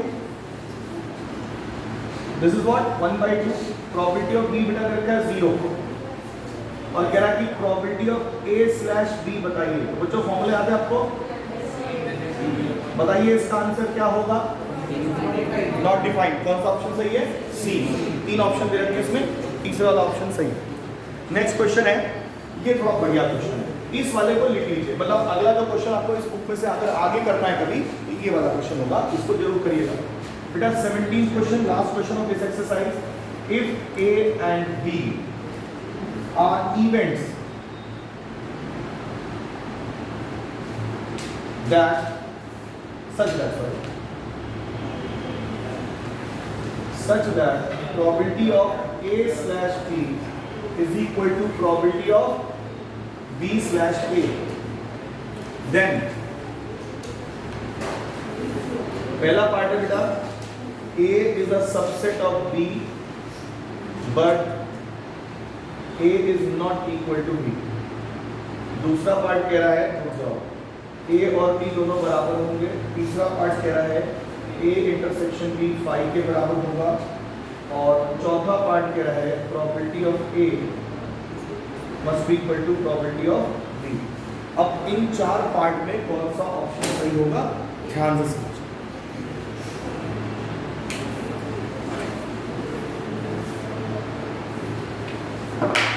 बेटा ये चीज गिवन है, अप्लाई करो जरा फॉर्मूला दोनों साइड।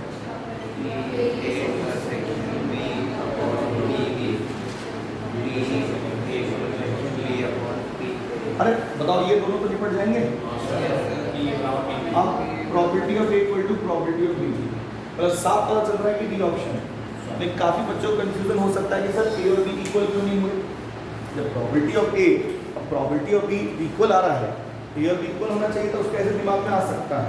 अब सुनो, एक इवेंट ले लेते हैं कि एक हम डाई फेंक रहे हैं, उसमें ऑड नंबर, बोलो क्या प्रॉपर्टी आएगा, एग्री कर लो। और बी हम एक इवेंट ले लें कि कॉइन फेंक रहे हैं, उसमें टेल आने की प्रॉपर्टी, बोलो वो भी कितना आएगा। क्या ए इवेंट और बी इवेंट बराबर है, एक ही है? नहीं ना। इसका मतलब कि ये तो साफ साफ गलत है। अब बात करते हैं कि सर इसका तो कोई सेंस ही नहीं है दूर से दूर तक, क्योंकि दोनों इवेंट जो हम बात कर रहे हैं ए और बी की, उनकी प्रॉपर्टी सेम हो सकती है, लेकिन ऐसा कोई जरूरी नहीं है कि वो सब एक ही सैंपल स्पेस के सेट से निकले, अलग अलग सैंपल स्पेस से भी निकल सकते हैं। यानी इसका भी खत्म था ए इंटरसेक्शन बी 5। अब ऐसा भी हो सकता है कि ए और बी में कुछ कॉमन हो, ठीक है भाई, ए और बी में कुछ कॉमन वाला क्वेश्चन भी आपको दे सकता है। जैसे फॉर एग्जांपल मैं अगर कॉइन को 3 बार टॉस कर रहा हूँ और उसमें दो चीज़ों की प्रॉपर्टी निकाल रहा हूँ, मान लो सेम आ रहा है, और उसमें कॉमन लो तो कॉमन भी आ जाएगा, ठीक है। तो आपकी क्या है कि ये वाला क्वेश्चन भी गलत, ये भी गलत, केवल एक ही क्वेश्चन सही है। और आपको तो वैसे भी मिलेगा एक ही सिंगल करेक्ट का, कहीं भी मिलेगा आगे भी, ठीक है ना। अभी मेंस की बात करें तो ये आपका आ जाएगा, समझ में आया। पहले क्या होता था भाई, जितने भी इंटीजर टाइप क्वेश्चन आते थे जेई में, उसमें माइनस मार्किंग नहीं रखा था, कुछ भी करो कुछ भी लिख दो चल जाएगा। हाँ, उन्होंने माइनस मार्किंग रख दी, ठीक है, तो मज़ेदार बना दिया है। अब क्या है कि देखो डिफिकल्ट जितना रहेगा उतना आसान रहेगा, उतनी भीड़ कम हो जाएगी, थोड़ा सा पढ़ के भी काम हो सकता है, लेकिन ज़्यादा इजी कर देते हैं पेपर। जैसे नीट वगैरह के पेपर का टेंशन जानते हो, जल्दी नहीं निकलता है, क्यों? क्योंकि उसमें कंपटीशन बहुत बढ़ा देते हैं। 2 क्वेश्चन गलत हो गया किसी की वजह से तो बेटा आप गए, क्यों? क्योंकि पेपर इतना आसान है। पेपर आसान है तो नंबर ऑफ स्टूडेंट जो ज़्यादा मार्क्स लाएंगे वो ज़्यादा हो जाता है, और इस वजह से एडमिशन नहीं हो पाता है। हमारा जो जेई का है वो पेपर हार्ड होता है, ठीक है। एडवांस का पेपर तो मस्त होता है, बढ़िया मज़ा आ जाता है, देख के ऐसा लगता है कि आप कोई पेपर कर रहे हैं और पेपर आया है। लेकिन जब आप पेपर करोगे तो इसमें एक फ़ायदा है कि जिसने पढ़ा है वही उसमें कुछ कर सकता है, जिसने नहीं पढ़ा तो तुक्का भी नहीं लगा सकता। ये क्वेश्चन इस तरीके से बनाते हैं कि 1 मार्क्स का भी है, 2 मार्क्स का भी, चलिए सिंगल करेक्ट आंसर चॉइस भी है, मल्टीपल चॉइस क्वेश्चन भी है, एक से ज़्यादा करेक्ट आंसर भी हो सकते हैं। मैच द फॉलोइंग मिला दिया। अब ऐसा नहीं कि मैच द फॉलोइंग में अगर पहले का 5वां है तो खाली 5वां है, पहले का दूसरा भी हो सकता है, 5वां भी हो सकता है, ठीक है। तो अब आप इसमें जो है आता है कि रियल प्रिपरेशन क्या है, उसको अभी चलो एक अच्छा काम किया उन्होंने, कितना टाइम दे दिया। अगर हम सेकंड अटेम्प्ट की बात करें तो आपके बोर्ड एग्जाम के बाद भी उन्होंने अच्छा खासा समय दे दिया, 1 महीना मान के चलते आफ्टर बोर्ड एग्जाम, और उसके बाद 1-1.5 महीने के बाद ही आपका एडवांस होगा, इतना मेरे को श्योरिटी। 1 महीना तो कम से कम मिलेगा। मेंस क्लियर आपको पहले दिन ही पता चल जाएगा कि एग्जाम दे के आए, अगले दिन पता चल जाएगा कि क्लियर होगा या नहीं होगा, क्लियर है ना। तो इतने नंबर आ रहे हैं तो कितना परसेंटाइल बनेगा वो हिसाब किताब लग जाता है, उसके हिसाब से तैयारी स्टार्ट कर देंगे। अब बच्चों अगला जो टॉपिक है वो है मल्टीप्लिकेशन प्रिंसिपल। आगे बढ़ो, आगे बढ़ो। मल्टीप्लिकेशन प्रिंसिपल, ठीक है, और इंडिपेंडेंट इवेंट वाला, ठीक है। अब ये बताओ इसमें केवल 2 क्वेश्चन या 3 क्वेश्चन मुझे ज़्यादा से ज़्यादा कराने हैं, फिर हम लोग बेस थ्योरम पे आ जाएंगे, ठीक है। ये चल रहा है नहीं चल रहा है? चल रहा है, ओके ठीक है। चलिए पहला क्वेश्चन लिखिए बेटा, क्वेश्चन मत लिखो खाली सुनो, ठीक है। सुनिए, मल्टीप्लिकेशन प्रिंसिपल कब करते हैं, कहाँ करते हैं, सुनो भाई। An urn contains 10 black ball 5 white ball. एक झोला है बेटा जिसमें 10 ब्लैक बॉल है और 5 वाइट बॉल है, सुनते रहना ध्यान से। 2 बॉल्स आर ड्रॉन, 2 बॉल, सुन लिया ध्यान में, 2 बॉल आपने निकाला, 2 बॉल्स आर ड्रॉन, कितनी ball, Two balls are drawn from the urn, one after the other, without replacement. बेटा अब इन्होंने कहा कि इसको मल्टीप्लिकेशन प्रिंसिपल से करो, लेकिन हम किससे करेंगे? विदाउट रिप्लेसमेंट है, किससे? कॉम्बिनेशन से। हम किससे करेंगे इसको? कॉम्बिनेशन से। कह रहा है what is the probability that both drawn are black. सुनते रहना ध्यान से। हमसे बेटा एक इवेंट पूछ रहा है, हमने मान लिया कि लो भी बोथ ब्लैक का इवेंट ले लिया, ठीक है। आपसे पूछ रहा है what is the probability of E. ध्यान से सुनिएगा बेटा, लिखने की जरूरत नहीं है यार, खाली सुनो, समझ जाओगे। दोनों ब्लैक। अब कितने ब्लैक है टोटल इसमें? 10। आपको फेवरेबल सिलेक्शन कितना होगा? 10 में से 2। और टोटल कितने बॉल्स हैं जो भी है? अब इसको सॉल्व करते हैं। देखो इसका शॉर्टकट सुन लो। सी में शॉर्टकट क्या होता है कि 10 को 2 बार मल्टीप्लाई करो ऊपर, मतलब 10 उसके बाद 9, मतलब 1 कम करो और नीचे इसको कर दो 2 इंटू, जैसे फैक्टोरियल करते हैं ना उस तरीके से। ऊपर कितना लिखेंगे हम यहाँ पे? 15 इंटू, और नीचे 2 इंटू 1 2 इंटू 1 कट गया 10 इंटू 9 अपॉन 15 इंटू 14। अब 5 से कट कर दो, कितना आ गया? समझ में आया कि नहीं आया? अब आप कहेंगे सर यही सेम चीज मल्टीप्लिकेशन प्रिंसिपल से कराओ। आप जरा देखते हैं कितना आएगा। मल्टीप्लिकेशन प्रिंसिपल बेटा हमने बोला ना कि हमेशा थोड़ा सा हार्ड होता है, ठीक है, हर जगह अप्लीकेबल है, लेकिन आपको कहीं ना कहीं वो फंसा सकता है। इसीलिए हम हर बार क्वेश्चन में सोचेंगे कि यार हम इसको कॉम्बिनेशन से करें कि मल्टीप्लिकेशन प्रिंसिपल से, सही है। अब मान लो यही सेम क्वेश्चन मल्टीप्लिकेशन प्रिंसिपल से करते हैं तो क्या होता? पहला बॉल निकाले ब्लैक आ जाए, क्या प्रोबेबिलिटी? एक ही बॉल को निकाला है तो कितना आएगा? 10 बाय। अब पहला ब्लैक आ चुका, उसको रखा तो आपने है नहीं। अब दूसरा बॉल जो निकाले वो ब्लैक आ जाए, उसकी क्या प्रोबेबिलिटी? तब कितने ब्लैक बचे अंदर? 9। समझ में आया कि नहीं? अगर आप नोटिस करो तो यही तो आया हमारा 10 बाय 15 इंटू 9 बाय 15, और सॉल्व करके आपको 3 बाय 7 भी मिलेगा। आपको लगेगा ये वाला ज्यादा आसान है? नहीं, ये वाला खतरनाक हो जाएगा कब? जब आप एक ब्लैक और एक व्हाइट निकालोगे। ध्यान से देखिए, क्वेश्चन में पूछा, ध्यान से सुनिएगा मेरी बात। क्वेश्चन में बेटा पूछे कि 2 बॉल हमने निकाली 1 बाय 1 विदाउट रिप्लेसमेंट, ठीक है। वैसे हमें क्या यूज करना चाहिए था? कॉम्बिनेशन। चलो मल्टीप्लिकेशन प्रिंसिपल यूज करना है, तो यहाँ पे केस बनाना पड़ेगा। क्या बनाना पड़ेगा सर? केस। केस क्या? सुनो, पहला व्हाइट, क्या प्रोबेबिलिटी? दूसरा ब्लैक, एग्री? या पहला ब्लैक दूसरा व्हाइट, और इसको सॉल्व करोगे आंसर निकालो, ठीक है। लेकिन जब हम कॉम्बिनेशन, अब यहाँ पे 2 थे तो फिर भी काम आसान हो गया, 3 हो जाए तो केस बनाना टफ हो जाएगा। आप एक सर केस कैसे बनता है, कुछ आइडिया दो बेटा। देखिए, जितनी चीजें निकाल रहे होते हो और जितना चाहिए उस हिसाब से केस बनता है, ठीक है। जैसे 3 है, 1 चाहिए आपको खाली उसमें से, तो 3C1 केस बनेगा। कॉम्बिनेशन तो लगेगा ही लगेगा, ठीक है, यानी 3C1 यानी 3 केस बनेंगे। 3 में से 2 क्लिक कर रहे हो तो 3C2 यानी कितने केस बनेंगे? फिर से 3 केस बनेंगे। ऐसी 4 में से 2 कर रहे हो तो 4C2 यानी 6 केस बनेंगे। आपको केस बनाने वाले क्वेश्चन से सच बताऊं तो बचना है, ठीक है। लेकिन कहीं मजबूरी हो गई यार मल्टीप्लिकेशन प्रिंसिपल ही इस्तेमाल होगा क्योंकि विद रिप्लेसमेंट कर दिया उसने, तब तो मजबूरी हो गई, आपको मल्टीप्लिकेशन प्रिंसिपल के अलावा और कोई तरीका नहीं है करने का। लेकिन अब यहाँ पर एक बेटा अगर मैं व्हाइट निकालूं और एक ब्लैक निकालूं, प्लीज कोई बताए कि क्या प्रोबेबिलिटी आएगी? 1 व्हाइट एंड 1 ब्लैक। बोलिए कितने व्हाइट है? 5। उसमें से एक सिलेक्शन, अभी पूरा सिलेक्शन नहीं हुआ तो मल्टीप्लाई, क्योंकि 2 सिलेक्शन करना था। और 10 में से कितने सिलेक्शन? 1। और टोटल कितने में से? 15 में से कितने? 2। देखिए ये आपका आंसर आ जाएगा 5C1 5, 10C1 10 और 15C2 हमें सॉल्व करने आता है, करके आंसर कैलकुलेट कर लेंगे। समझ में आया कुछ? ओके, तो मल्टीप्लिकेशन प्रिंसिपल कब इस्तेमाल करना है? जब विद रिप्लेसमेंट काम हो रहा हो। और कॉम्बिनेशन कब इस्तेमाल करना है? जब विदाउट रिप्लेसमेंट काम हो रहा हो, ठीक है। तो मैं क्वेश्चन आपको सुना रहा हूँ, आप मुझे फटाफट आंसर बताते चलिएगा। अगर विद रिप्लेसमेंट होगा तो मल्टीप्लिकेशन प्रिंसिपल ही यूज करना पड़ेगा। एक बात और बड़ी इंटरेस्टिंग, अगर बेटा कोई स्पेसिफिक ऑर्डर डाल दिया कि 3 चीजें निकाल रहे हैं, सुन लो ध्यान से, 3 चीजें निकाल रहे हैं, पहले नंबर पे ये होना चाहिए, दूसरे नंबर पे ये होना चाहिए और तीसरे नंबर पे ये होना चाहिए। तब भी आप केवल और केवल मल्टीप्लिकेशन प्रिंसिपल कर सकते हो, आप कॉम्बिनेशन नहीं यूज कर सकते वहां पर। समझ में आ रहा है कि नहीं आ रहा है? यानी मल्टीप्लिकेशन प्रिंसिपल आप कहाँ कहाँ यूज करते हैं? जब विद रिप्लेसमेंट कोई दे दिया तो आपको मल्टीप्लिकेशन प्रिंसिपल करना है। दूसरा, अगर कोई स्पेसिफिक ऑर्डर बोल दिया कि इसी ऑर्डर में चीजें चाहिए, क्या प्रोबेबिलिटी होगा, तब भी आपको मल्टीप्लिकेशन प्रिंसिपल इस्तेमाल करना है। ठीक है, अब मेरा क्वेश्चन सुनना है बेटा। 3 कार्ड्स आर ड्रॉन सक्सेसिवली, ध्यान सुनिए, विदाउट रिप्लेसमेंट, मतलब एक कार्ड निकाला, अरे सुनो, एक कार्ड निकाला, रखा नहीं, फिर दूसरा निकाला, उसको भी रखा नहीं, फिर तीसरा निकाला, ठीक है, without replacement from a pack of 52 well shuffled cards, ठीक है, ध्यान से सुनिएगा।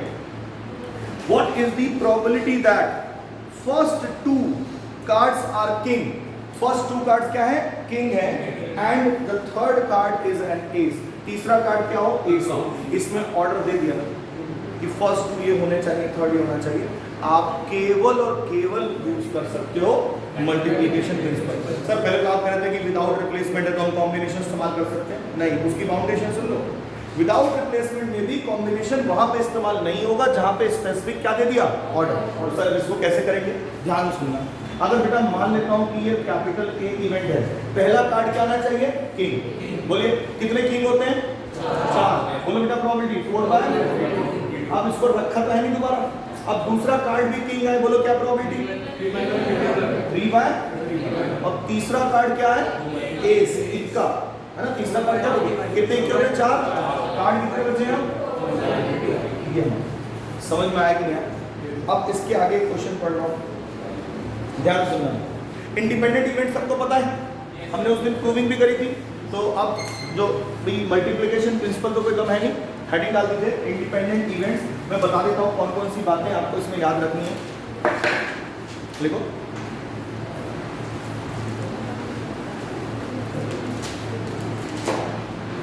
इंडिपेंडेंट इवेंट लिखो,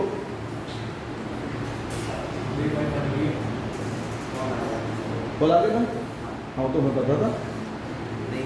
हाँ अच्छा सुनो भाई सुनो, अगर बेटा हम प्रोबेबिलिटी ऑफ A/B निकाल रहे हैं, ठीक है, और ये चीज प्रोबेबिलिटी ऑफ A के ही बराबर आ जाए तो हम कहते हैं कि B का होना या ना होना बराबर है। मतलब कि B इवेंट जो पहले से हो चुका है उसकी वजह से A की प्रोबेबिलिटी पे कोई फर्क नहीं पड़ेगा। इसका मतलब A and B both the events are independent, depend नहीं कर रहे एक दूसरे पे, इंडिपेंडेंट है। बस ये समझ में आ गया बेटा आपको? बताओ क्या बोला? मतलब क्यों नहीं कर रहा?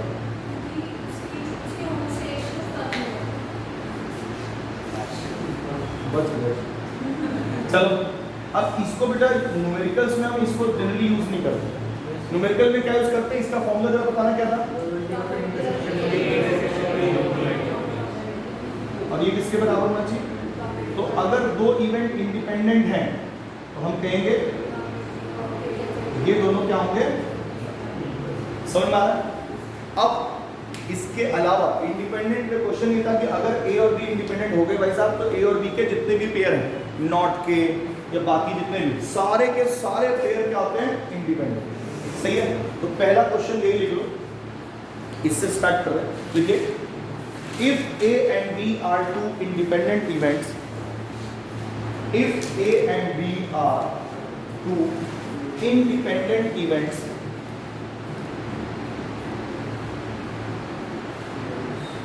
then show that, पहले नंबर पे लिखना A and B dash are independent। दूसरे नंबर पे लिखना बेटा A dash and B are independent, और तीसरे नंबर पे लिखिएगा A dash and B dash are independent। सही है? अब बेटा इस क्वेश्चन में जो भी आपको पहले से दिया हुआ उसको जरा एक बार लिख लेते हैं विद लैंग्वेज, और जो जो प्रूफ करना है 1 बाय 1 करते हैं। सही है? चलिए क्वेश्चन में बेटा लिखा है क्या, बोलो? Since A and B are 2 independent events, since A and B are 2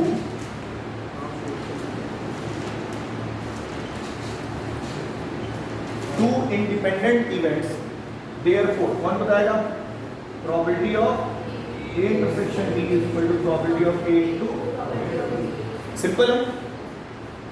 अब बेटा इसके बाद हमें पहला पार्ट जो प्रूव करना है कि ये दोनों इंडिपेंडेंट होंगे। प्रूव क्या करना है कि दोनों का जो इंटरसेक्शन की प्रोबेबिलिटी है वो दोनों के प्रोबेबिलिटीज के प्रोडक्ट के बराबर आना चाहिए।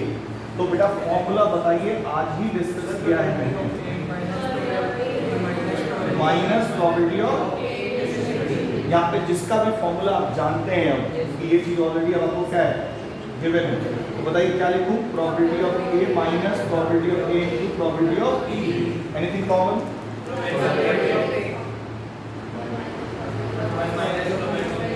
अच्छा, 1 माइनस प्रोबेबिलिटी ऑफ बी को क्या कहते हैं? Probability of B. अरे इसका इंटरसेक्शन इन्हीं के प्रोबेबिलिटीज के प्रोडक्ट के बराबर आ रहा है। Therefore A and B are independent, hence prove. जरा सेकंड वाला खुद से करिए, करो जल्दी, हैं करो, करिए जल्दी करो। सेकंड वाला खुद से बनाओ।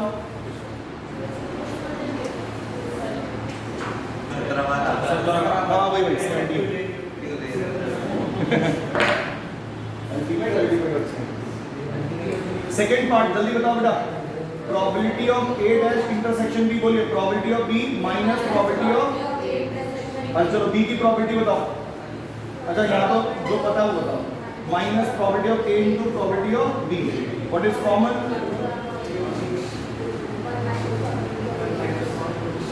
कितना होता है ये?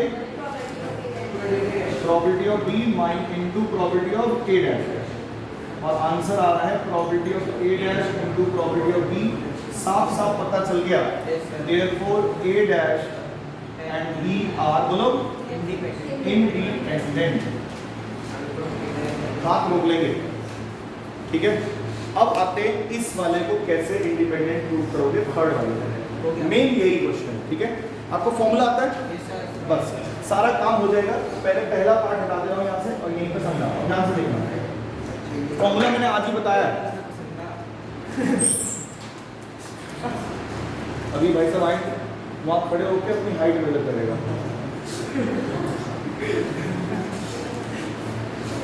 थर्ड पार्ट फॉर्मूला बताइए। 1 माइनस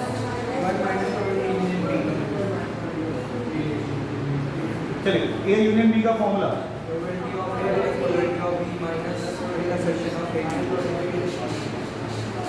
जिसका भी फॉर्मूला आता है वो आप लगा दीजिए। बस एक बात का ध्यान रखना कि सर आंसर जो भी आएगा उसमें मुझे ए डैश और बी डैश है, ना ए से कोई मतलब है वहां पे और ना बी से मतलब है। बोलो हाँ या ना? तो हर जगह जहां पर भी ए डैश या बी डैश बन रहा हो तुरंत बना लेंगे सेकेंडों में, ठीक है। अब जब ऐसे खोल लेते हैं और जो फॉर्मूला था वो लिख लेते हैं। 1 minus probability of A minus probability of B minus probability of A into probability of B plus A.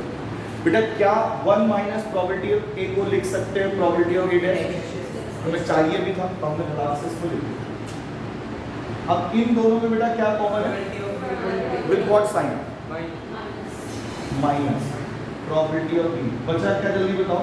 1 minus